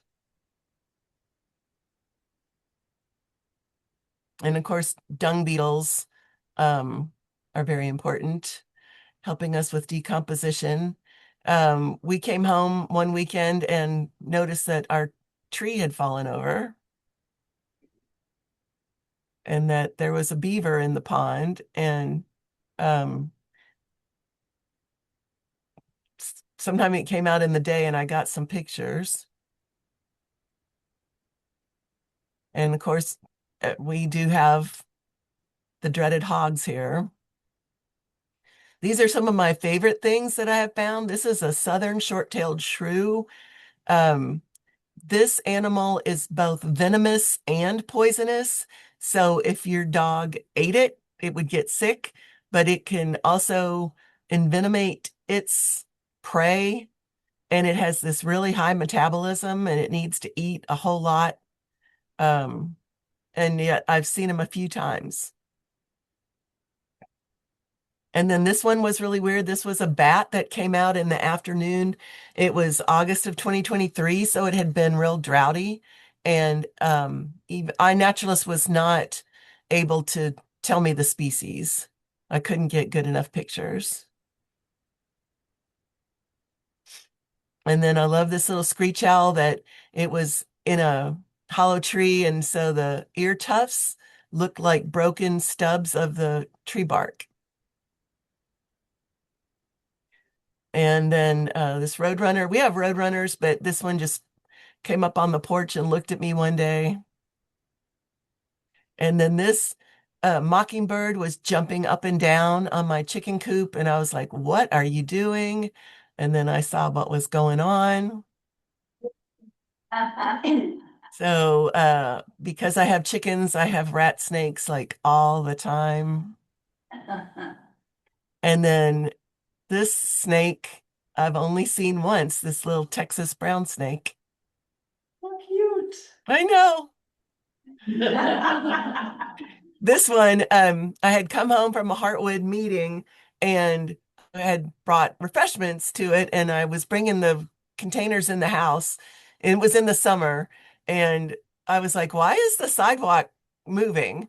And it was this water snake that was right up by the house. And then these hognose, this was one year, I think this was 2011. I saw hognoses everywhere that year, and I have not seen them since. And then I just like looking with the camera. I don't have good vision myself, but with the camera, when it zooms in just right, and I can't even usually see the picture I'm taking because it's so bright outside, I can't really see what's on the screen of the camera, but sometimes the pictures just come out so well and you can just see every detail. And then this is one of the turtles, and I noticed that it's missing most of its back leg. But turtles are really hard to get pictures of because of the reflections of the water. And then these are the tiny little skinks, like they will be in the leaf litter by your feet, and you think that it's you're like snake, but no, it's just these little skinks. So they're just adorable. And this is a siren. We've had these just show up a couple of times. They're a salamander that's in the water, and it just it's like spends its whole life in the larval stage, they say. So that's also called like a mud puppy. And then who can resist a bold jumping spider with their bright green fangs. And then the crab spiders, and how well they are camouflaged. And then this one looks like it has another crab spider on its back, the patterning.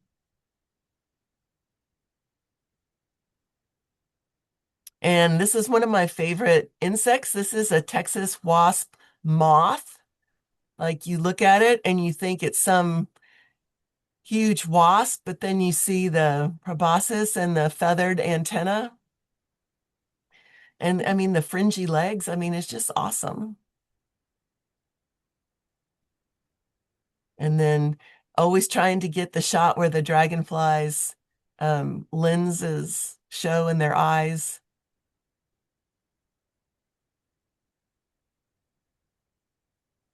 So the land ethic reflects the existence of an ecological conscience.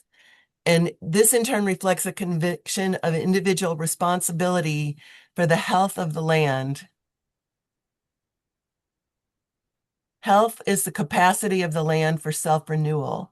Conservation is our effort to understand and preserve this capacity. We abuse land because we see it as a commodity belonging to us. When we see land as a community to which we may belong, we may use it with love and respect.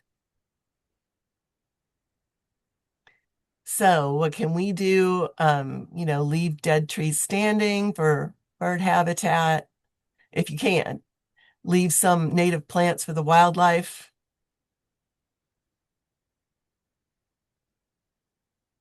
And help people understand how important native plants and pollinators are.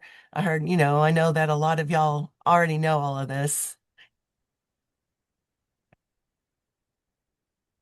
Especially, like my neighbor lives out here. She's a master naturalist, has been, but she's still scared to death of wasps, and just helping people understand that things like that are not after you.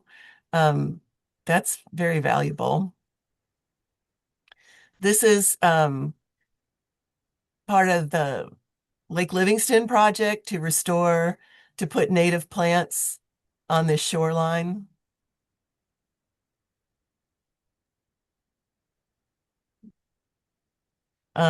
People ask, I think I'm on my 4th bridge camera. Sometimes I take 100 pictures a day, and I tend to wear out the sensors and everything. And so it's got a great zoom. Like if that's what you see, it can zoom in like that. And then I use Photoshop Elements and I just crop.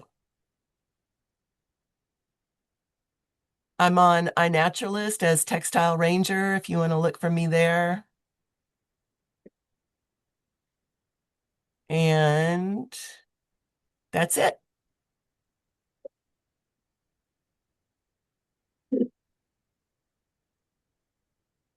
Any questions, Virginia?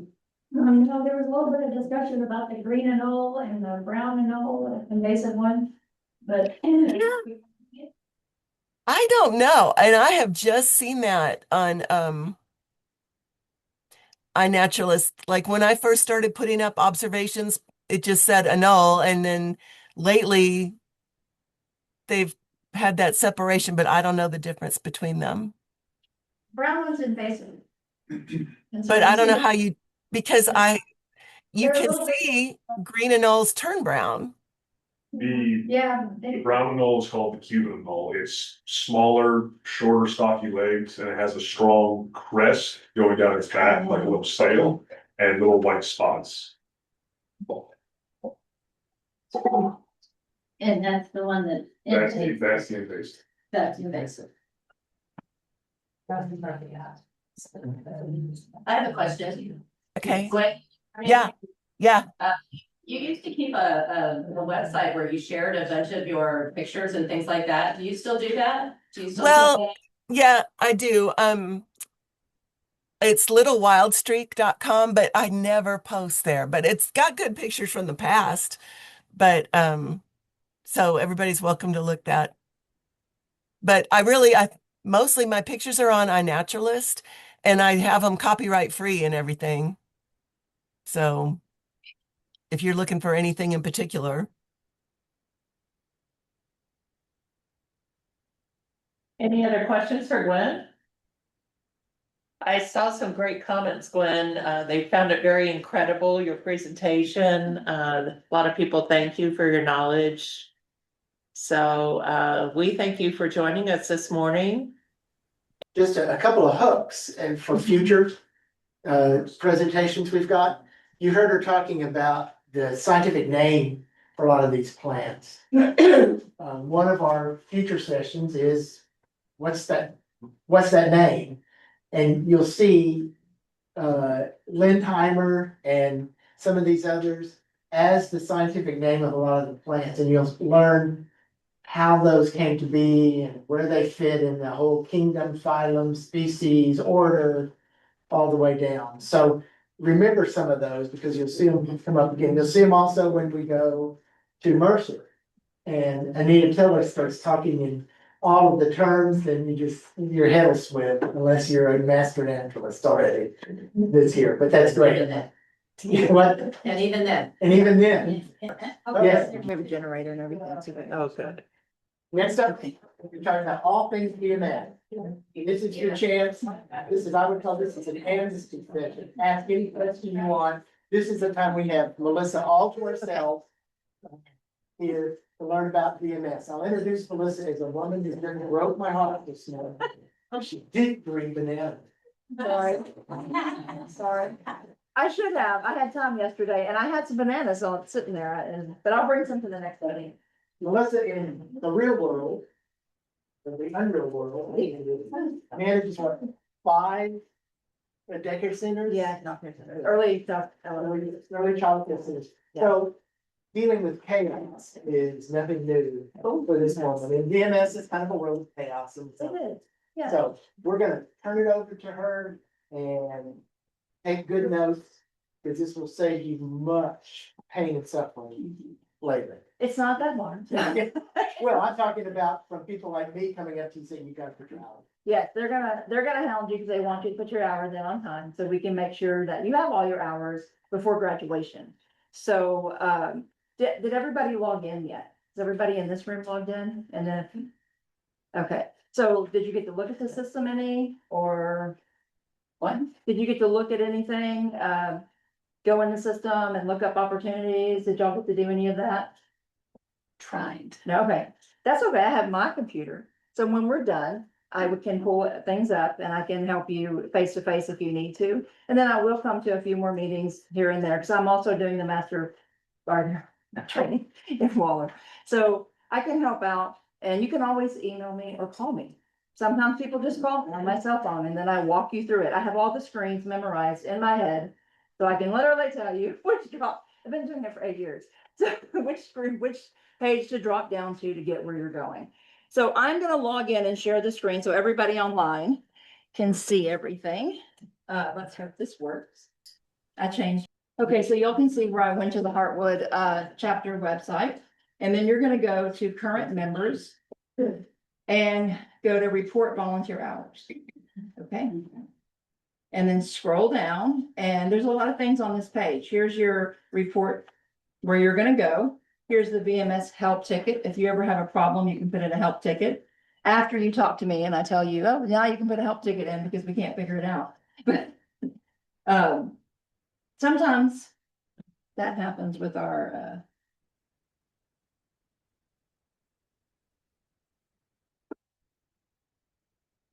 oops.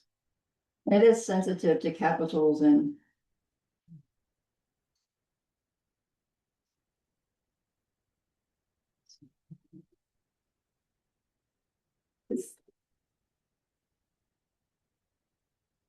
okay, so now I'm in the system and let me move this.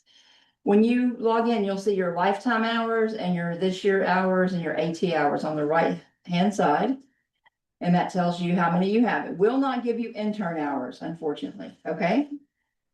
You'll see find opportunities, my schedule. We don't really use these, but they're there.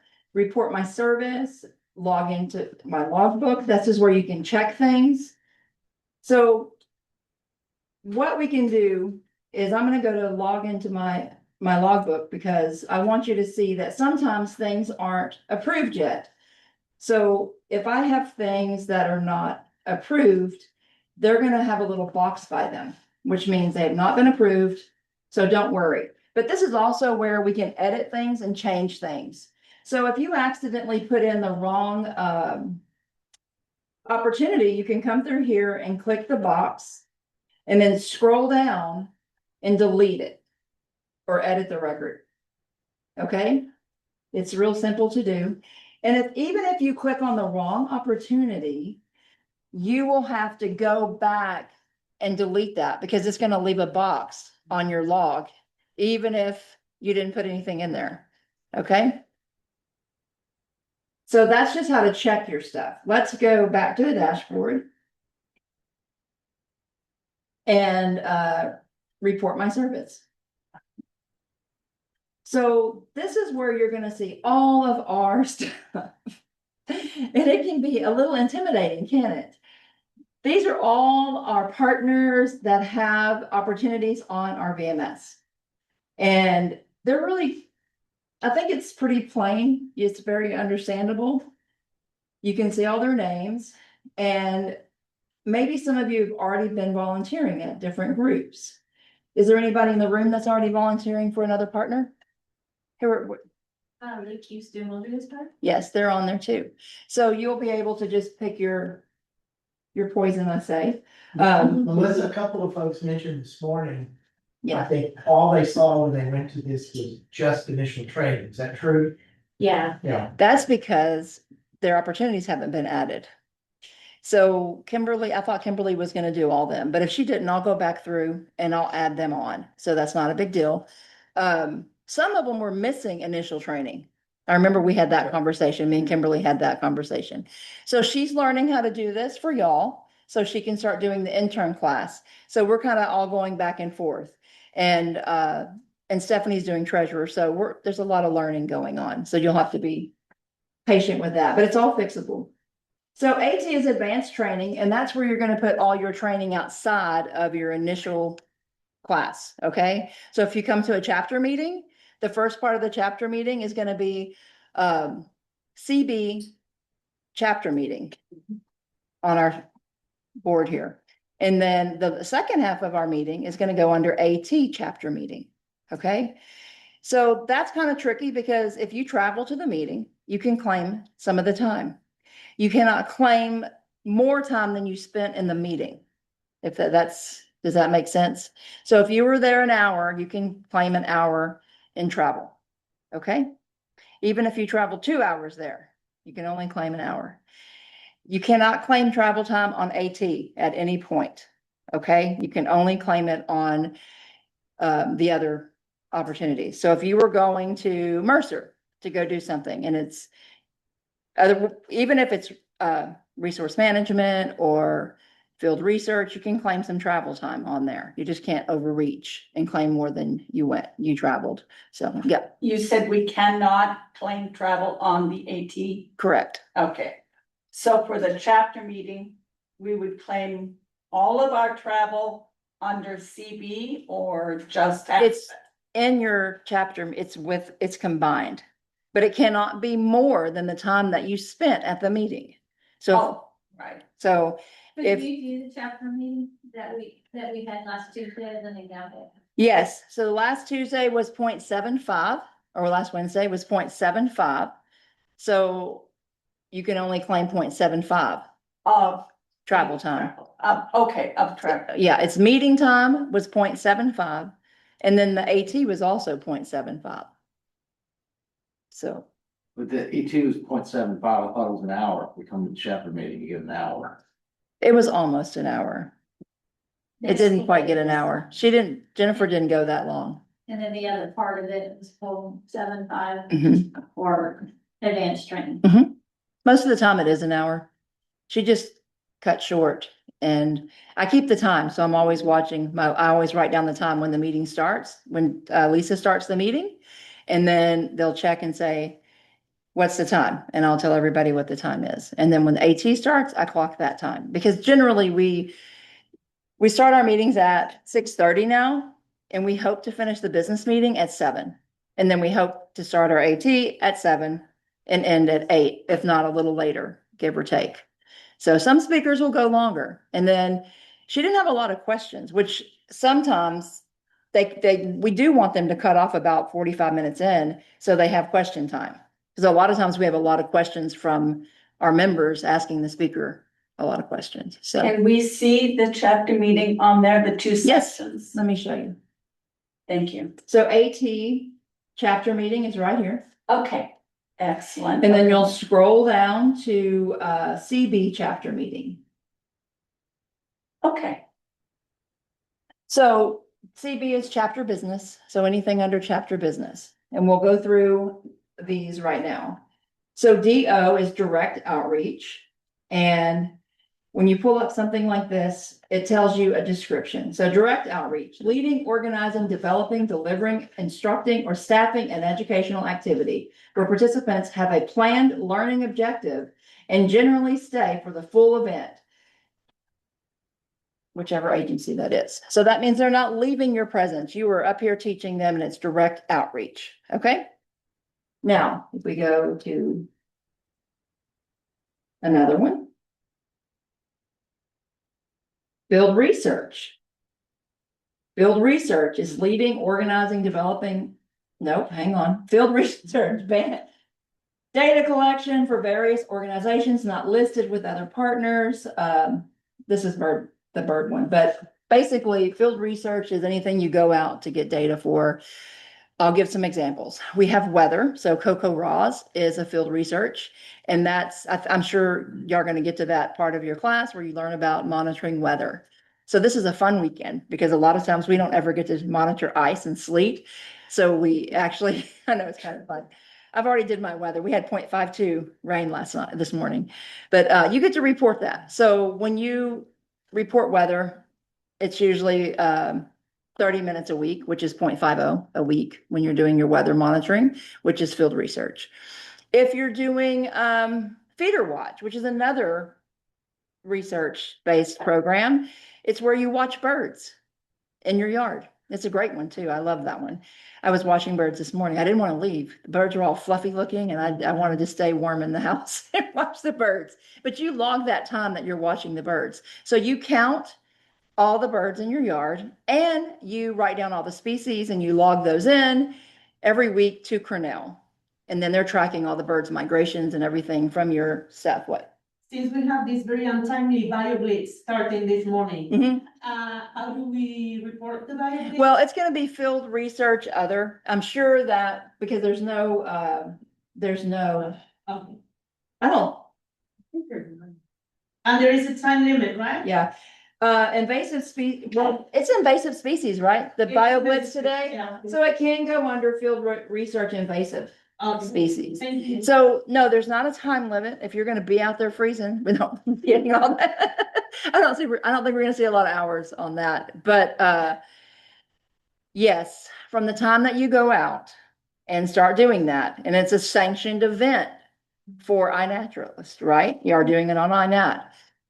You can go do that. Now, you cannot go in your backyard outside of a sanctioned event and do iNaturalist on your own and claim it. That's a whole nother paper we're going to email you out for the field research rules. eBird is another one that we don't go out and log a bunch of stuff on eBird because we don't use it like that anymore. You can log the time that it took you to put your species into eBird up to 0.25. That's it. And then everything else, I'll give an example of JoJo because she goes out for Bayou Land Conservancy and she does all the bird watches. She claims that under bird populations, field research bird populations. And when you do that, when you go under these that don't have a partner like Huntsville State Park or something like that, you're going to go to the description box and you're going to write where you were. Like if you're going to do your bio blitz today and let's say you're over at WG Jones doing it for, in looking for invasive species, you're gonna put which BioBlitz it was and where you were at. So, It's not, sorry, if it is not a park, but it's a plot of land somewhere in the woodlands, do we go like by neighborhood? yeah, you can put by neighborhood on there, and it's just a tracking, because somebody may want that data later. Yeah. And we may have to pull it up, and I may have to run a report and give it to somebody, and it'll just show where everybody's at.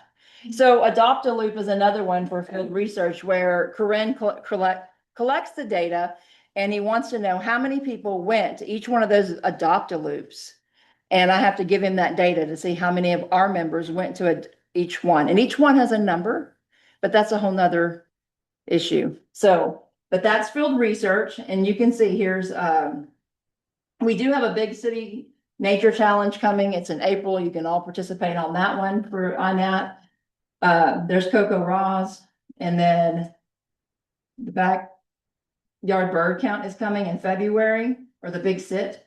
Y'all can do that one. And these are great places to get your hours too. Okay, so there's a lot. Go ahead. Right above that, you said on the eBird monitoring, because I'm a big eBird person. Just when I'm inputting, No, you're not gonna use that one. oh. I'm gonna take it out. I'm sorry. I need to take that one out. So the BioBlitz today is that invasive species thing, or is it? It's gonna be under the invasive species one, Yeah, cause right here. On the calendar, for Yep. the event, it lists the VMS code to use iNaturalist. Oh, well, you could use either. there's not an unnaturalist on there. It's on mine, so it might be on yours. Oh. If you don't have something and you're looking for it, call me or text me, email me, and I will make sure that you get it on your system. There was two ways to add your opportunities. The one way, I add all the opportunities, and there's a whole bunch of extra ones we don't want. Like you can't log in, you can't use them anyway. So I go and filter all the opportunities, so you just get Heartwoods. But sometimes it calls out things, and Kimberly was saying the same thing. It called out initial training, and it shouldn't have. But that's where I have to put a help ticket in and have that fixed for our system. So, but How did you pull up those descriptions so we could read those? So you just click on you it, just click on the little it And box. it comes up. yeah, then it populates. Yep. So let's talk about when you go into here, one of your field research. I'm gonna use Coco Ross. Oh, see. So if I'm doing Coco Ross, it's usually for a week at a time. And I'm gonna put it, mine runs from Friday to Saturday, the opposite Saturday. So I put in my Friday and my Saturday, and I put 0.50, and then I go down to the description box and I put weather monitoring. Or snow, sleet, whatever I'm monitoring. And then I claim it. But here's another tricky part, because have you asked him about Texas waters or no, Michael? No, we haven't. Okay. When you decide whether or not you want to be a Texas water specialist, you will click that box down here. And then you'll submit your hours, because that counts as some of your Texas waters hours. But you're not there yet, so just put that on the back burner. And then you just have your hours approved.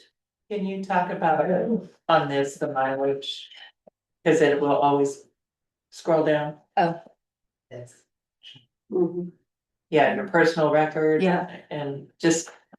I take and have I have little journals for all the stuff that I run around and do. And if I'm going to go out and do,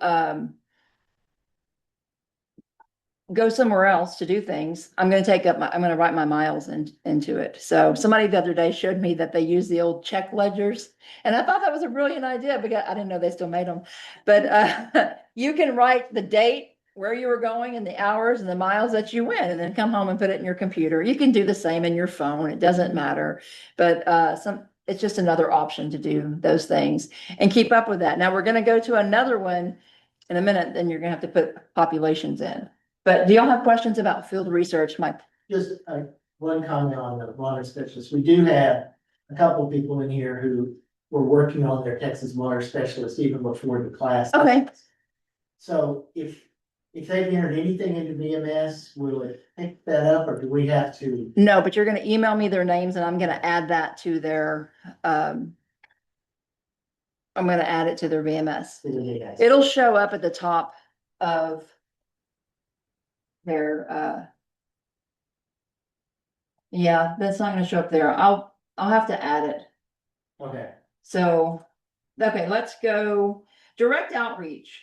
Let's click on that so we can see. And it takes a minute to change over.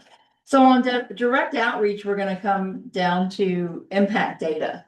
And when you're doing direct outreach and you're going out into the field and we'll say you're at Huntsville State Park and you're working at, you're having a class about something, you're gonna count how many people are in your group, write that down.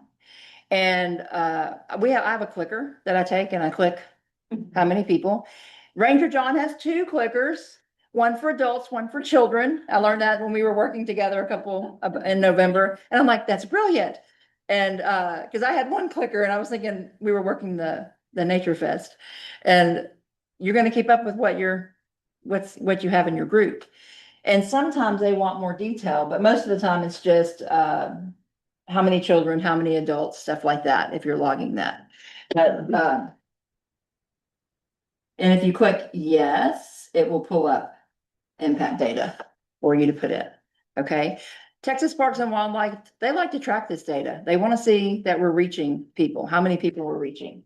So, and I don't worry too much about the other. I used to carry a little notebook when I was at Brazos Bend when we do interpretation on the trails, and I would mark all that. How many white, how many black? That's kind of what you do for them, and you enter that data right there. But it's not really pertinent. It's not really that important anymore. It depends on who you're working for, what they want you to log. So here we haven't had to worry about it. At Brazos Bend, I have to log it because they take all that data and they're trying to see if they're reaching everybody. And sometimes Texas Parks and Wildlife find out they're not reaching everybody they want to reach. And then they target different areas to get more people to their parks, diversity and stuff like that. And we have one of the most diverse parks in Texas. And we have all different languages spoken and everything. So they're always trying to see, who else can we get to come to our park? And we used to have a big giant book that everybody signed. And in one day, we would hear 7, 8 different languages within the Nature Center. And we would see all the different countries that everybody comes from that comes through there. Fort Bend County is the most diverse county in Texas. So it's pretty cool to see all that.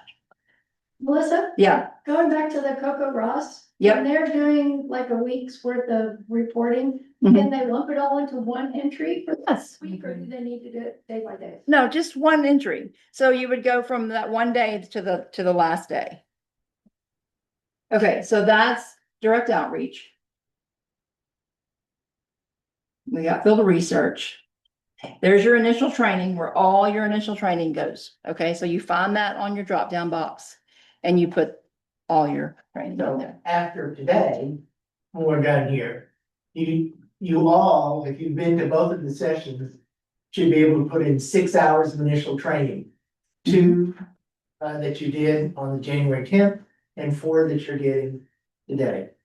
So you're more than 10% already to graduation. Just 4.5 on the spreadsheet here. What?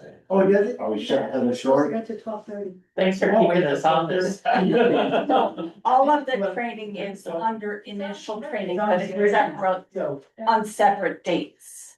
You put the date in of your initial training and you put the description in the box. But today is a separate initial Yes. training. Yes. It's all. Yes. Two sessions. They're all separate, yeah. Okay. Yeah, two separate. They're all separate. And if you're doing Zooms and different things like that, I do want descriptions in the box. Who was your teacher? Where were you at or whatever? Because we're tracking that. If you missed a class and you want to make up a class at another time, then we'll know that. Because you have to have your 50 hours, right? 50 hours? 40, okay. Sorry, 50 hours is Master Gardener, sorry. Yeah, another. Yes, The field research ones, do they all have to be sanctioned? yes, they do. Yes, so how do we get them sanctioned if it's not on the list? You have to put a request in, and it has to be a large group of things that's happened in the past where we wanted to have, I'm trying to think what we had added. We added that horse pen freeze cleanup at one point. Yeah, and then if it doesn't stay, we take it off, and they don't want us having too many entries. So I have to run it up the chain and see. I'll give an example. If we're only having one person log hours on that, that's not worth it for the system. Now, if we have 10, 20 people logging hours on that, that's worth it for the system. And, but there is a place where you can put in new opportunity and give me a new opportunity. With every new intern class, I swear, we add a new opportunity. Like they get together and we find a new location that we can go do stuff at. And it's crazy, but it's usually every class, we have something new that has been brought up to us that we get to do. And it's really cool. So where were we? Initial training. Well, we are on initial training. Here's the new opportunity that you can enter a new opportunity if you'd like. And moving on to NPA. NPA is probably the least used opportunity that we have because it's just, it gets confused a lot. So it can be very confusing because you're doing a lot of the same things on your resource management. You're cleaning out cleaning out areas for the public and managing everything. But it's on here, it's not used a lot. It's BLC uses it the most on their trails and stuff like that, and their nature centers and places. So if you're on claiming this for BLC, a lot of times you would put in where you were on your description box. Well, all the time you would put in where you were cleaning your trails and what trail you were on.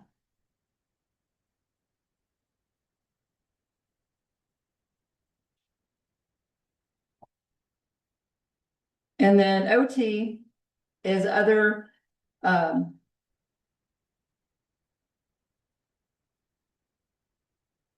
this is where they claim, their office time or business time. So if somebody's doing stuff for Bayou Land Conservancy and they went to a board meeting for Bayou Land Conservancy, this is where they claim their board meeting is under OT, okay? This one does not get used a lot either. It's one of the very least used ones. So public outreach, this is one of the ones we do use a lot. And this is where you're leading and organizing and staffing an educational activity where participants come and go as they please. I'm not reading that all the way, but that means I have a booth. I have a booth and people are coming back and forth, through the booth. And you can keep data on that too. You got your little clicker and we're just keeping numbers at this point, how many people came to your booth. And you can log that too if you have impact data on that. And the same thing, you just log down here and put your impact data in. Oh, sorry. I'll clean up. So we have a lot of opportunities for public outreach. You can work booths at Mercer, W.G. Jones, Jesse Jones. There's lots of places to go out and work a booth. And usually we have all the stuff for you. We'll get you a tote ready and all of our tablecloths and different things. And you go out and you set up and somebody will help you. And that's where you're going to log your hours. Now, let's say you want to, you're going to create all that for your public outreach. You can log that time that it took you to create that to take it out to public outreach. Okay. And you'll have questions? If we are volunteering at Mercer or WG Mhm. Jones or one of our other partners, is that under field research? No, That's under what? it depends on what you're doing there. So Okay. So let's say you're what is going, pollinator gardens? that is resource management and it has to be native plants at Mercer. It cannot be anything other than native plants at Mercer. Okay, I don't see resource management on here. We're not there yet. Oh. Hang on. I'm sorry. Go ahead. So on the impact data, are you supposed to fill out all the boxes? You don't Or have just to. whatever you can? You can just put, what we do is just adults and children for Heartwood. Get you a clicker. Well, like, then it goes down like men and women. Do you wanna say, it was like 60%? It's so hard when you're working. Yes, or do you just, you didn't collect it, so just. Yeah, I just do how many people Just came do through the that. booth. Yes. It's really hard to do that. And that's why I was telling you, John has one for adults and one for children, which I thought was cool, because I only had one clicker. And, The adult was He- bigger than the. yeah, he had to, when we were at the fest, Nature Fest, it was the children that were the most. It was insane. I think I had over 400 something kids come through my booth. Yes, we were so busy and I didn't have an alligator. And then John didn't have one. The other TPWD had one. So we had a hoot, but anyway, it's a lot of kids and a lot of chaos, as you can imagine. But yeah, you don't have time. You're actually there presenting. Every time somebody comes up, you have your spill that you're trying to get across. And a lot of times it's hard to think to click while you're talking to people. And after they're walking away, you're trying to click. How many was that? 1, 2, 3, 4, 5, you know? So it doesn't have to be that detailed. Your best guesstimate is great. So. And we do like to see which events, we have the most people at, definitely. Okay. RM, resource management, and we'll do a Dr. Loop. That's a good one to look at. So that's cleanup litter. Oh. Yeah, cleaning up litter, road habitat conservation. So a lot of people do this one and they do the woodlands trails. Like a lot of y'all do woodlands trails. So they put what trail they're on in the description box. So they went out, they picked up litter and they were there. They worked one section. Say they have one section they work every week. And they spend an hour, they log their hour and they put Spring Creek Trail or whatever road trail they're on in the woodlands. And that can also be, we have a trail at Mercer, I believe, and then it can be in different places that we've approved, okay? So you can't go outside of our county. Let's say you're off on vacation and you go to Caprock Canyon and you cannot record Adopt a Loop from Caprock Canyon. You do have to get permission for stuff like that if you're going out of our perimeters, okay? But we have plenty right here in this area that you can do. And that's your resource management. Let's scroll down to, oh, we're almost running out. There we go. Technical guidance. So this is where you're providing free detailed natural resource management. This is, I got up here as Bayou Land Conservancy. So if you're going out and researching for them and you're giving them technical guidance. Another example would be if I was going over to the pollinator garden and I was telling them everything they needed to plant, where they were going to buy it, when they were going to plant it, and all those details, that's technical guidance. Okay. You'll have questions? This is boring, isn't it? No. Say you were doing your intern project. Is that something specific or is Yeah. it almost like subhead?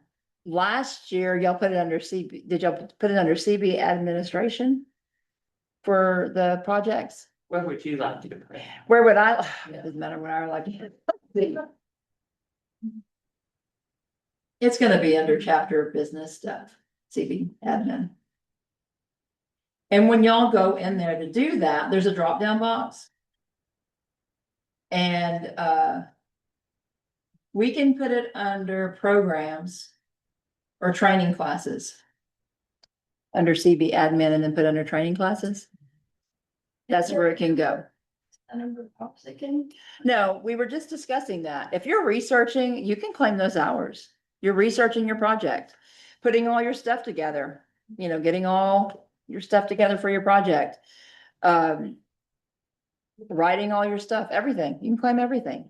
That's your time that you're putting into your project. So, it depends on how much time you're gonna put into it. What? When you go in, it's volunteer hours, not, Correct. These are your volunteer hours. That's gonna go to your volunteer hours. So you have to have 40, so that, pick a good project. No. Pick a good project that you want to need do. to do that with So, the project. Melissa? Yes. So if your project say is, building a pollinator garden and it's one of the approved activities, Mhm. would you record the time that you do that under the activity, and then the time you spend preparing your presentation under the other category, do you know what I'm asking? I think you're gonna lump it all in the same You thing. put it all. Yeah, for your, and it's your class project. Okay. And in the description box, you can put class project. So we know what it Even is. if it's a service project that you're doing, it goes under class project. For this, yes. And then put it under training classes, and then we'll know that's what you're doing. Okay. So, um, Can you Oh. talk about double dipping? yep, we're gonna get to all that. So that's our opportunities, and that's how you scroll down, click your opportunity, log your hours. It's pretty simple. We're under an upgrade of our system, so things may not always look the same when you log in. Sometimes things change, and don't panic. It's just part of what we're going through right now. What? Okay, so I went ahead and did, because most of us went to the chapter meeting Mhm. last week. And I put in my 0.75 for advanced training. Yeah, but when I did the 0.75 for the chapter meeting, the business, Mhm. and it took me 30 minutes there, 30 minutes back, so an hour, 0.75. Is what I'm No. putting down. 1 hour. You can't put more travel time than the amount of time of the meeting. No, she said it took her No, 30 let me- minutes. Okay, The meeting was 0.75. so do 1.5. Yes. 75. 1.5. So everything's rounded up. We're getting to that. So when we're logging our time, everything's rounded up. So But it asked me about miles at the end of it. you can put that in there if you'd like. It's not gonna, You're doing both. if you want to do that, you don't have to. 0.25 is 15 minutes. 0.50 is 30 minutes. 0.75 is 45 minutes. And these are mistakes that get made in the system, and I correct them, but I'll let you know. I'll just remind you, hey, this is what it is. So just be careful logging it. And we have when I'm on my page right now, but I have a whole nother system that I go into that views everybody as a whole. And I can see at the bottom if the numbers don't add up right. So if those numbers aren't right, I have to go find the mistake and then correct them. What? So what you're telling us, just to reiterate, there are only a few allowed numbers, Mhm. 0.25, 0.5, 0.75. 5 and 1. They all have to be, Yes, yeah, you can't put 0.35 or 0.47. It's one of those. yes, 0.25 increments yes, are the only acceptable numbers. Yeah. So for the chapter meeting, there would be 2 entries. Mhm. 0.75 for chapter business, 0.75 for AT, so you have to put in 2 separate examples. Oh. Yeah, so if I'm going to, Do the chapter meeting. chapter meeting, and I've already logged mine, but what was it on the 14th? You put the date in, and I'm gonna put 0.75 and whoops. And then I'm gonna put chapter business. And then I go on to the next one, okay? I can delete all this later, don't worry. And I'm gonna go to chapter meeting. Same thing, 14th, 0.75. And then the drop down box, that you're gonna go all the way up here to chapter meeting, okay? Okay. And I'm gonna put chapter meeting in that box. And then I'm, okay, if you wanna put in miles, In her example, she drove an hour and a half, or an hour. yeah. Do the drive time. So then I'm gonna put 1.5 1.5, is the max there. yeah. And I'm gonna go down here and put, your meeting, And 0.75, and then I'm gonna put drop time.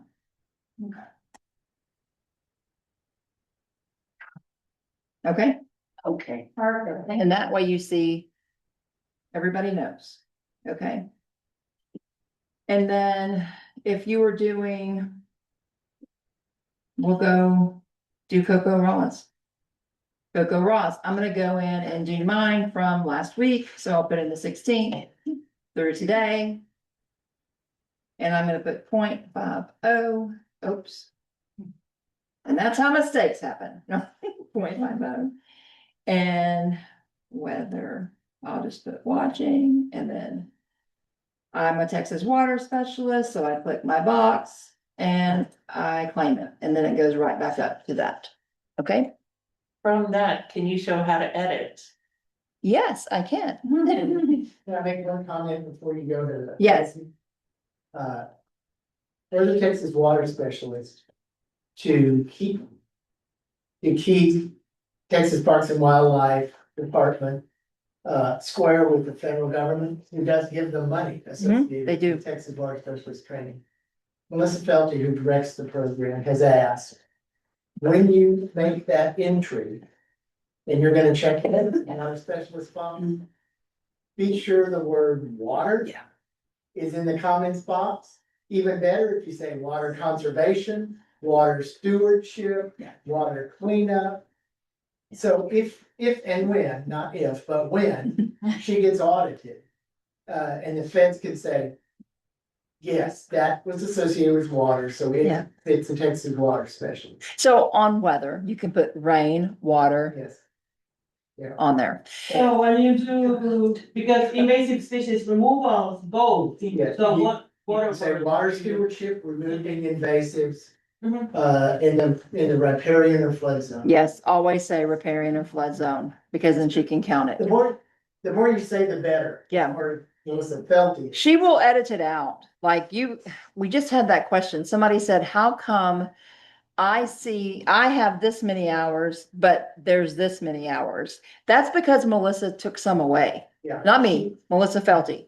She will decline, but Yeah. by rule, if Yes, it doesn't, if it's not very specific that it's associated with Texas water, she Yeah. has to decline and it won't count towards your vol. and she has to do that because every hour you volunteer is worth $24, give or take, right? And I don't know if they upped it or not. And they get federal funding from that stuff. So they watch it very closely. Any of our places that get federal funding, not everybody gets federal funding on here, so it's not that important. But water is one of the ones that is important. Let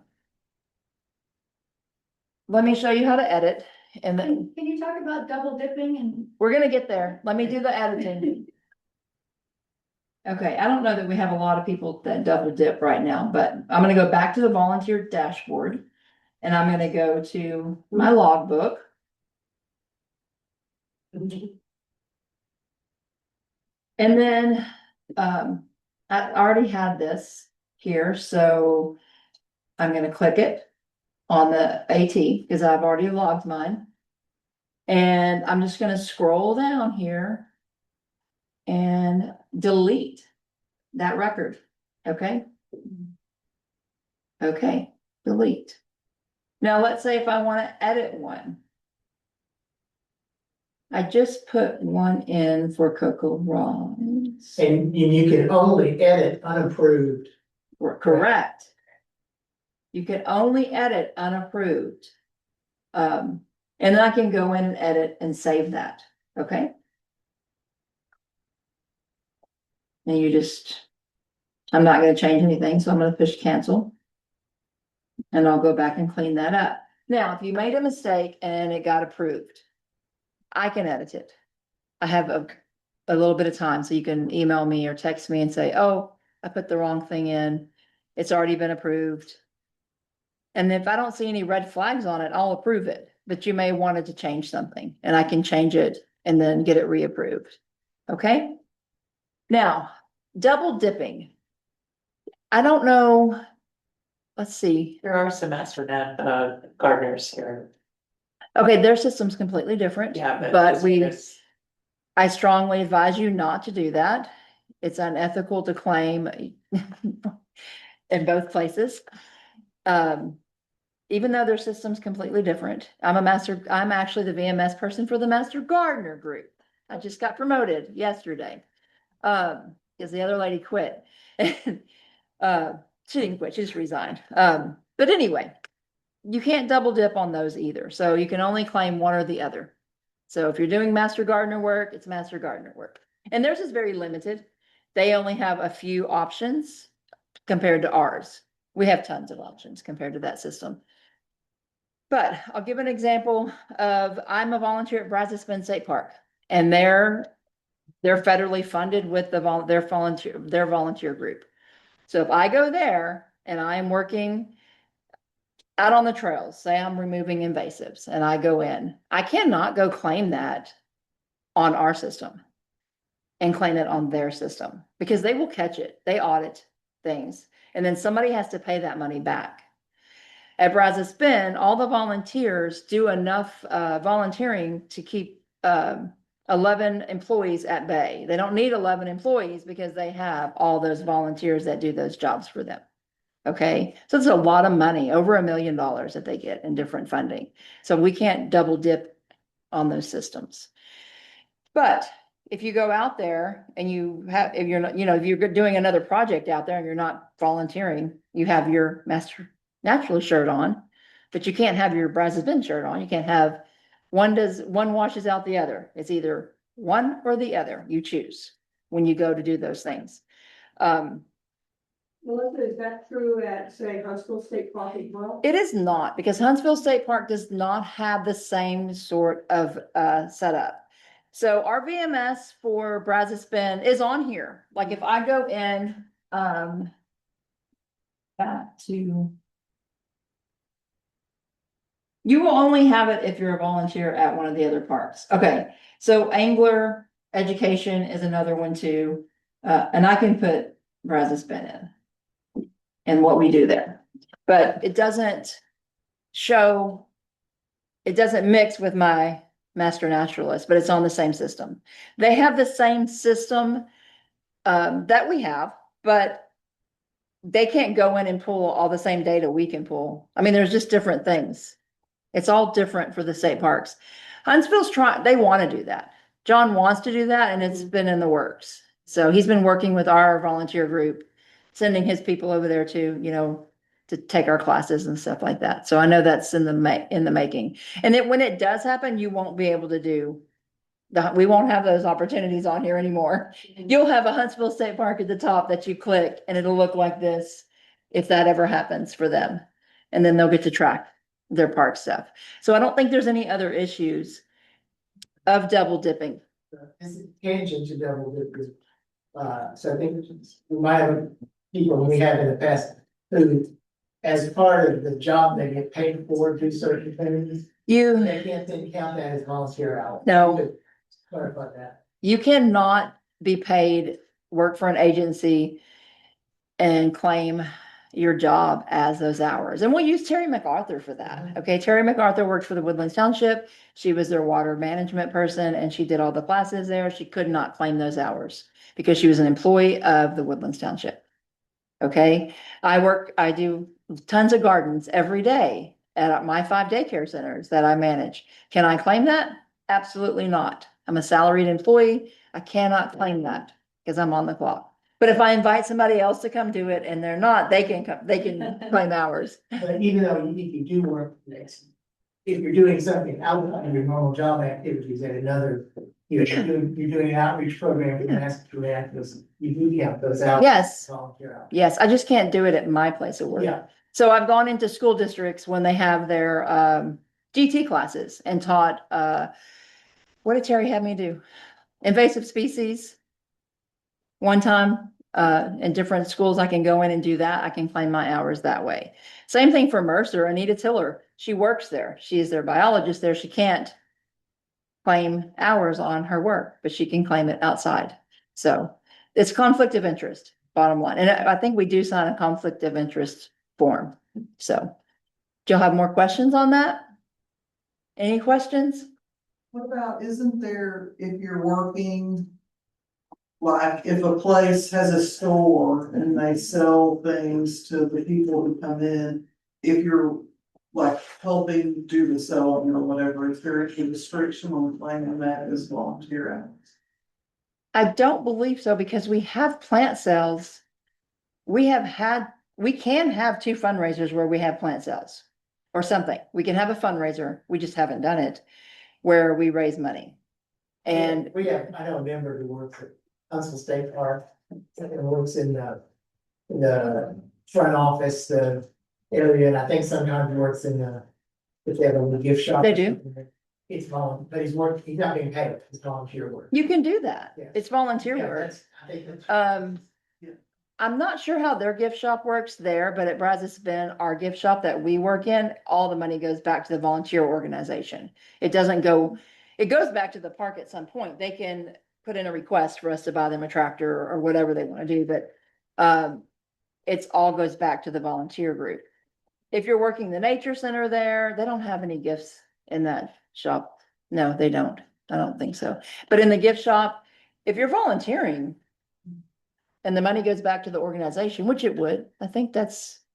Yeah. And if we have two fundraisers and we're selling plants or something like that for our fundraisers, then you can. I just think it's all conflict of interest if it's something outside of our. Any more questions? Yeah, from somebody on the chat about the intern projects.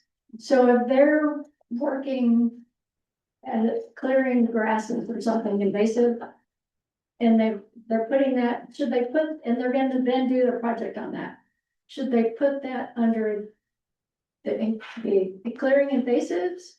And then just put the part where they pull it together into a project under the.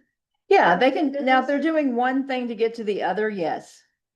Yeah, they can separate that out if it's part of their thing. Thank you. You're welcome. Okay, so we talked about mileage, we talked about time increments that we place. We want to talk about field research. Again, go over that a little bit. So we have INAT that y'all can do with the sanctioned stuff. Bird populations. I'm trying to think, what is another one that, eBird we're not doing, huh? Cocoa Raz. All of those are really easy ones for y'all to get your hours on. Now, if you're doing feeder watch, you do have to pay $18 to Cornell to log that data. But you get a poster and all this other cool stuff. It's worth the $18. And I can't wait to go back home and watch my little birdies. In a coupon for, well. You do, it's on my desk. And I had to go there yesterday because I didn't have any birdseed. So. Until Ross, you have to buy the approved. Yes, so you do have to buy the approved rain collector. And it's a big one with a tube in the middle. And I mean, it can go and go and go. I guess it was Harvey where we had all that rain and I had to like empty mine multiple times to document. So instead of daily, I did it for the week because it was so much rain. Yeah, we're gonna get to Cocoa Raz at some point, but also you cannot just buy the equipment and place it anywhere in your house, which was. No.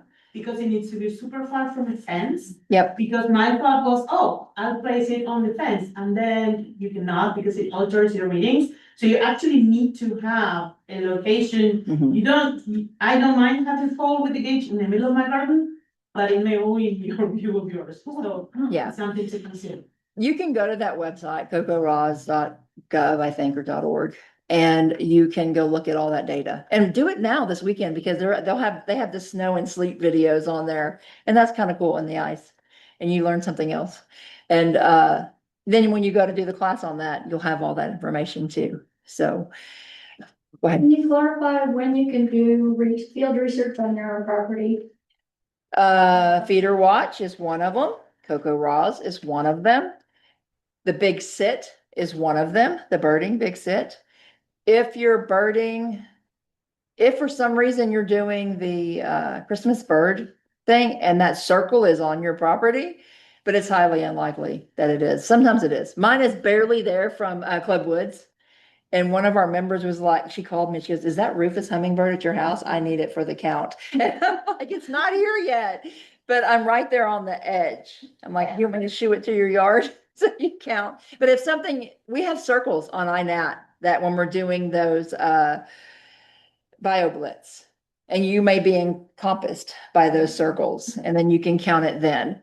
If not, you may have to get in your car and drive to where the BioBlitz is happening, But we do have the April one that is on your property. It's everywhere from here all the way down, Dallas to Gulf Coast.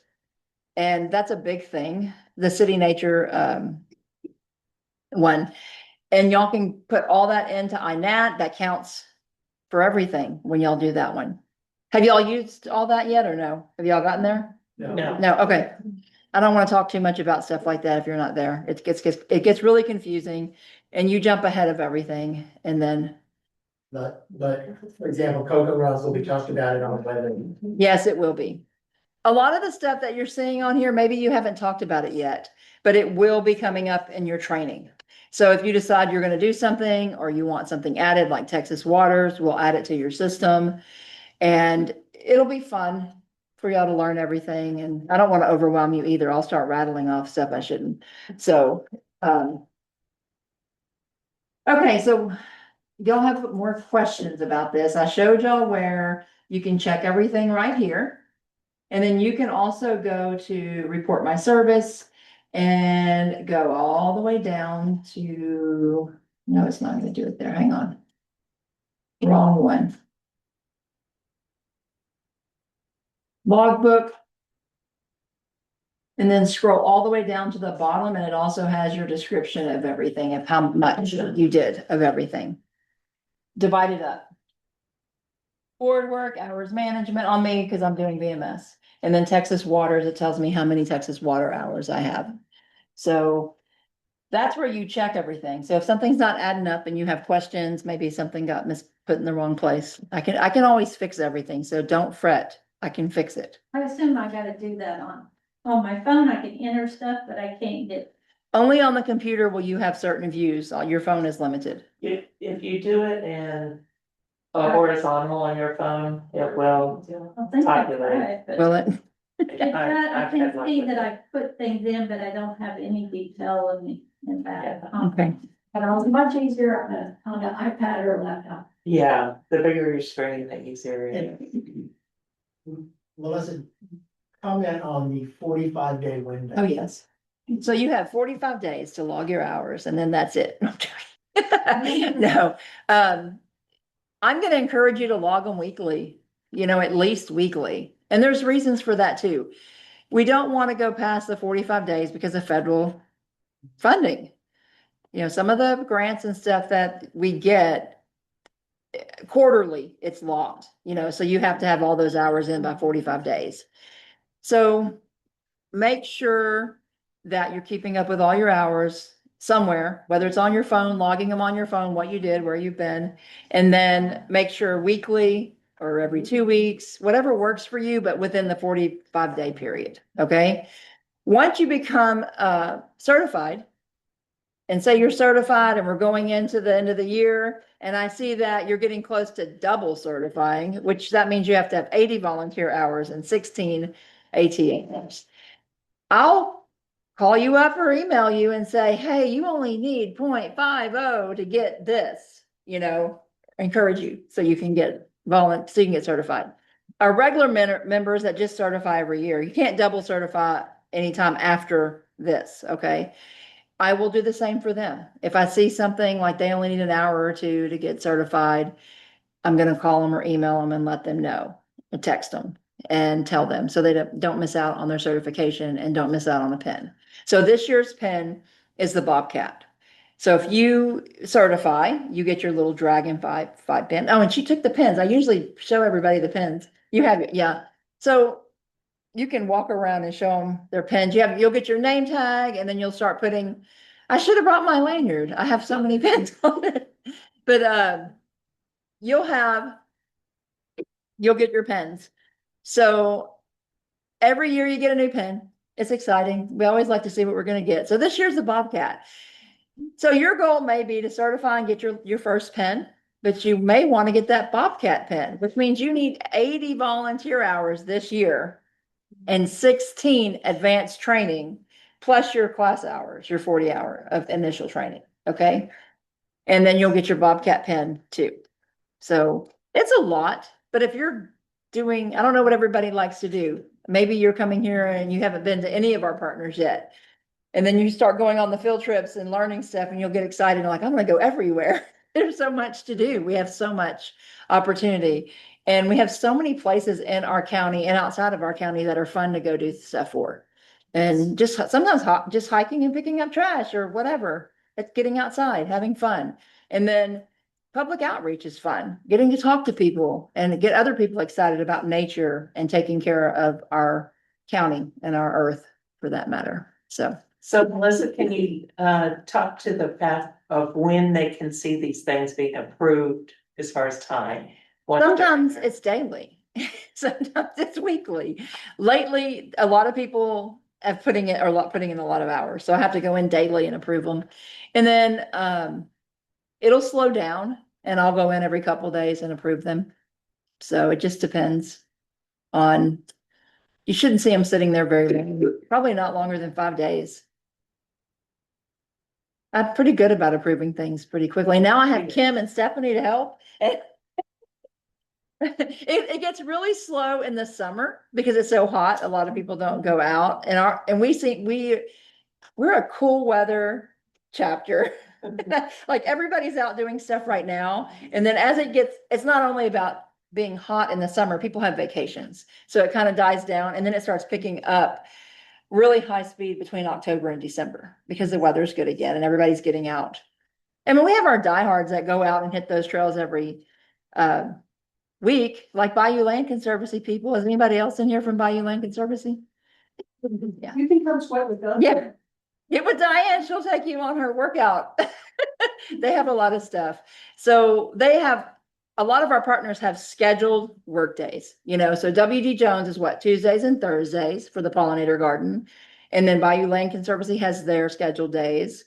So you have a lot of opportunity. Once you start learning about all of our partners, you'll find your niche where you like to be, your people, your group, your And thing. those of you that walk in San Houston. Yeah, State Park has a lot of. Huntsville, yeah.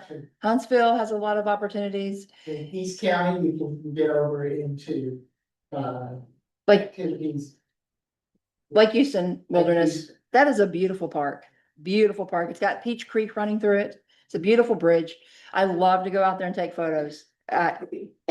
Dragonflies, birds, just all kinds of beautifulness And there. down in the spring area, you get to Mercer. Yeah, You get to there's so Spring much. Parkway. Yeah. The green line runs all through there. It is So beautiful. there's enough opportunity. Club Woods is great. And birding. Living on the west side. Yeah, that Club Woods is about 10 minutes from my house. That's a good birding place and go in there and check their nature center out. There's some of these places you've probably never been and you'll get excited because there's really nice things. Club Woods just put a new mural in. It's been there for a while, in the kids center, the little nature center, and it is gorgeous. And they put all these little things in there. Adrienne was there and she's like, can you find all the things? I'm like, I had a group of kids with me. I'm like, we will find everything and we go through there. But a lot of our places, Spring Creek Greenway or Nature Center, they have a wonderful nature center and they have lots of animals and stuff in there. Their trails are nice. You can go all the way down to Spring Creek. And then when you get to Spring Creek, there's all those little tiger beetles and stuff. Not right now, but tiger beetles, and there's all kinds of birds. I get excited talking about it. I love to take people out to this stuff and then working public outreach, sharing that information with them and getting them out into our parks is a lot of fun. So I'm sure each one of you will find something you really like, and maybe somebody will bring something new to the table for us, because like I said, we always get something new for our season.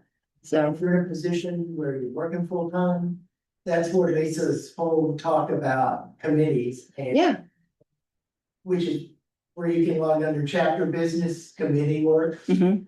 You get on hours.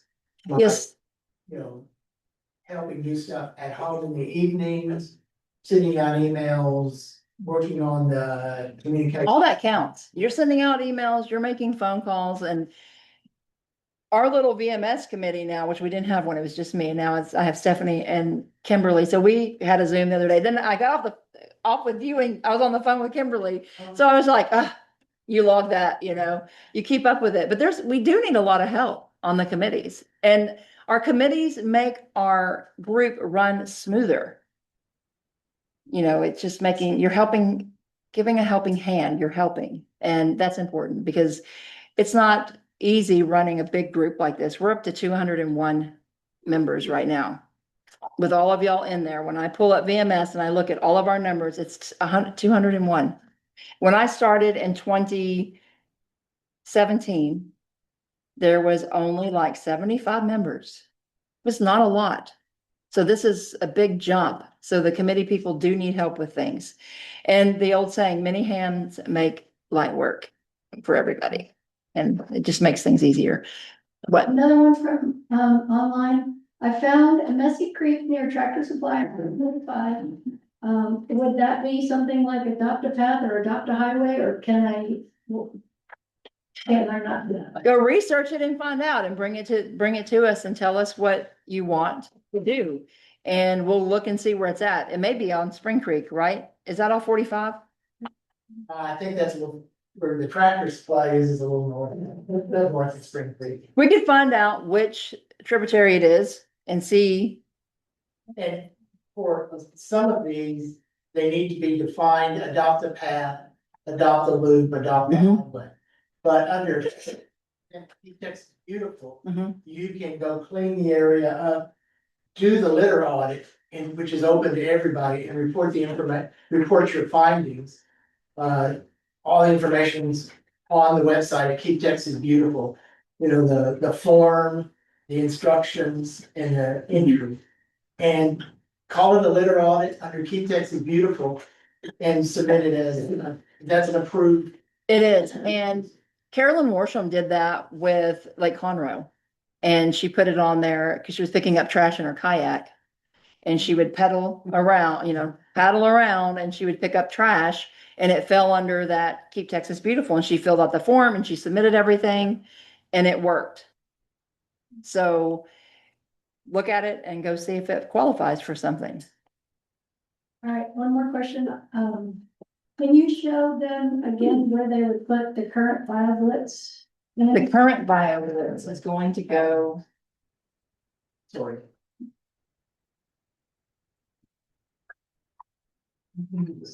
It's gonna be field research.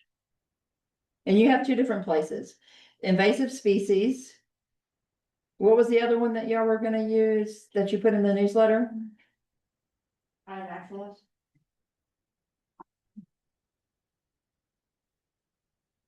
Whoops.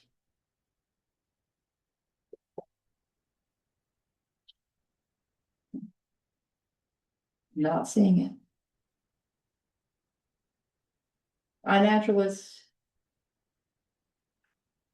is not, I don't see it.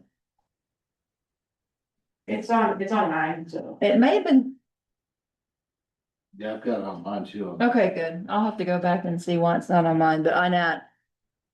And then, or invasive species. And then put your location, of course, where you're at. If you do, is it all weekend? Is it It's just, until the 1st of February. oh, wow. But you are actually not gonna see anything after the freeze. So if you're gonna do it, I'm going after the freeze and It'll all be. everything is frozen. gonna wilt and be, yeah. And then like, what are you gonna take photos of? Like, Dead stuff? No, INAT is not gonna ID that, so. no, it won't. They extended it to the 1st of February. I really don't understand why they planned it for January when we have such a long season. You could get, is it just plant-based or are you doing everything that's invasive? It's plant because Midside is sponsoring it. Yes. right? Okay, so it's not the others, like you can find many other invasive things. Yeah, That's why. it might have been like December, December, we didn't get a freeze in December, but yeah. You're gonna have another freeze next weekend, so in the 30s, from what I hear. So, Carolina, it's a naturalist project, INAT. Where? I know NIPSA has their own, you go with your NIPSA chapter, but that's all I know. if you log into, we have NIPSOT on here too for VMS. But if you go to your INAT account, it should list the BioBlitz. And you should be able to put it under there. Yeah, people can't find it. They can't find it on INAT? So who's sponsoring it? Is it our local NIPSOT or is it state? Okay. There's a competition between chapters, so the chapters. Well, with the then it most should be on there like that. observations is getting a. I was able to find it. Where did I, what's it called? And for those of you that don't remember, but NIPSA, Native Plant Society of Texas, yes. And that's another group. So we have a lot of subgroups from our group. NIPSOT's one of them. And, Projects. 2026 Leaf Sorting Basic Species BioBlitz. under projects? Under Under projects, okay. So you might be able to get a little time in next week. Let me When it just warms say up. out loud for these people online, 2026 NIPSOT invasive species bioblitz should be in INAT now. So you'll have to go create an INAT account and put all your stuff in if you don't have one. And then you should be able to pull it up after you've got your account made. And when you're going to some of the parks, let's say you go to Huntsville State Park and you're gonna do, it's not Adopt a Loop on that one, is it? Hang on. Is it Adopt a Pat? No. You go back up and see.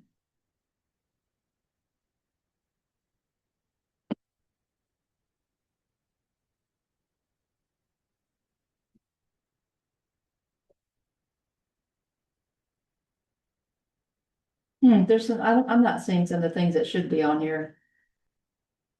I'm gonna have to go back through and add them, but there is. When you go to Huntsville State Park and you're doing iNaturalist or you're using your iNaturalist there. And you pull up projects or adopt a loops there, they'll have a number for it. And then all that data is gonna go under that project. So anytime you're in a park that has a project going on, all of that can go into iNat, and y'all are gonna have that class too. So. There's just so much, there's so much stuff. Do y'all have other questions, or is there something else that we need to cover on it's not that, there's not a lot to it. And you learn as you go. So, like I said before, I can fix anything. There's nothing, you can't break it. Unless you're a VMS admin. No. And like I said before, we're going under an upgrade. So if you log in and see something different on your screen, don't panic. They just did something, they fixed something. So it's not a big deal. The most important thing you need to know is to log your hours in a timely manner within the 45 days. And we will all be good. And Don't forget to have a sheet in the back of your manual that helps you figure out when that 45 days is at each time. yes, and it is on our website too. Our website has a little gauge that tells you within the 45 days. You'll see it say green or red on there. Did y'all? Can you show them? We can go back to that.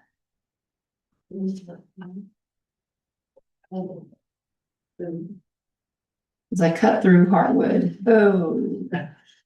No. There we go. There it is. So there's our little. Oh, it's not on there. The dates aren't on there. That's it. Yeah, That's June. No, That's what I thought too. Yeah. yeah, it's not, the dates aren't on there, but it usually has a time frame.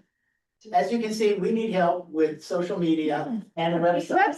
So if you'd like to join the communications team, they already have a project for you. Yeah, they do.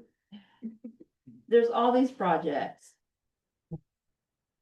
Bulletins, and all that goes under your chapter administration if you're gonna do those kind of things in committees, and then you put what committee you're on, what you're doing. So that's another opportunity to get your hours. So if we have clerical people in here, that's great. Cause that is not me.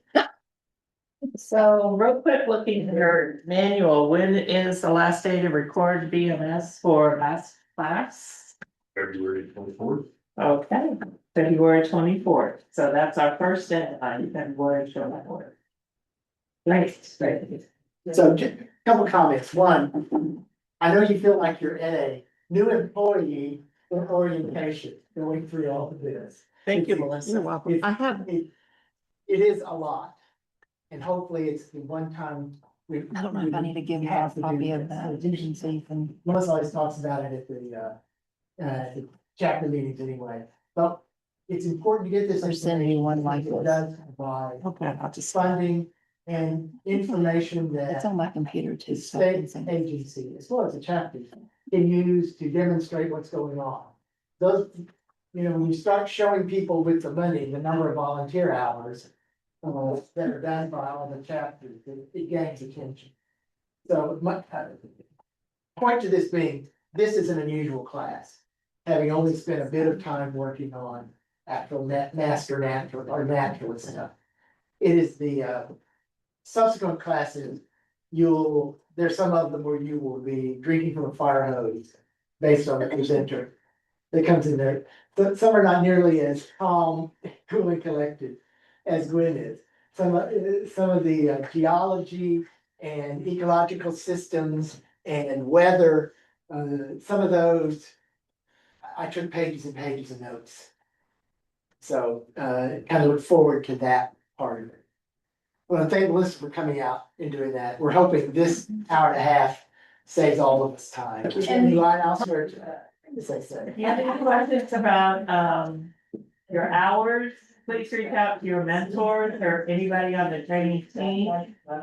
And please, list your key takeaways for today as you leave on the flip chart.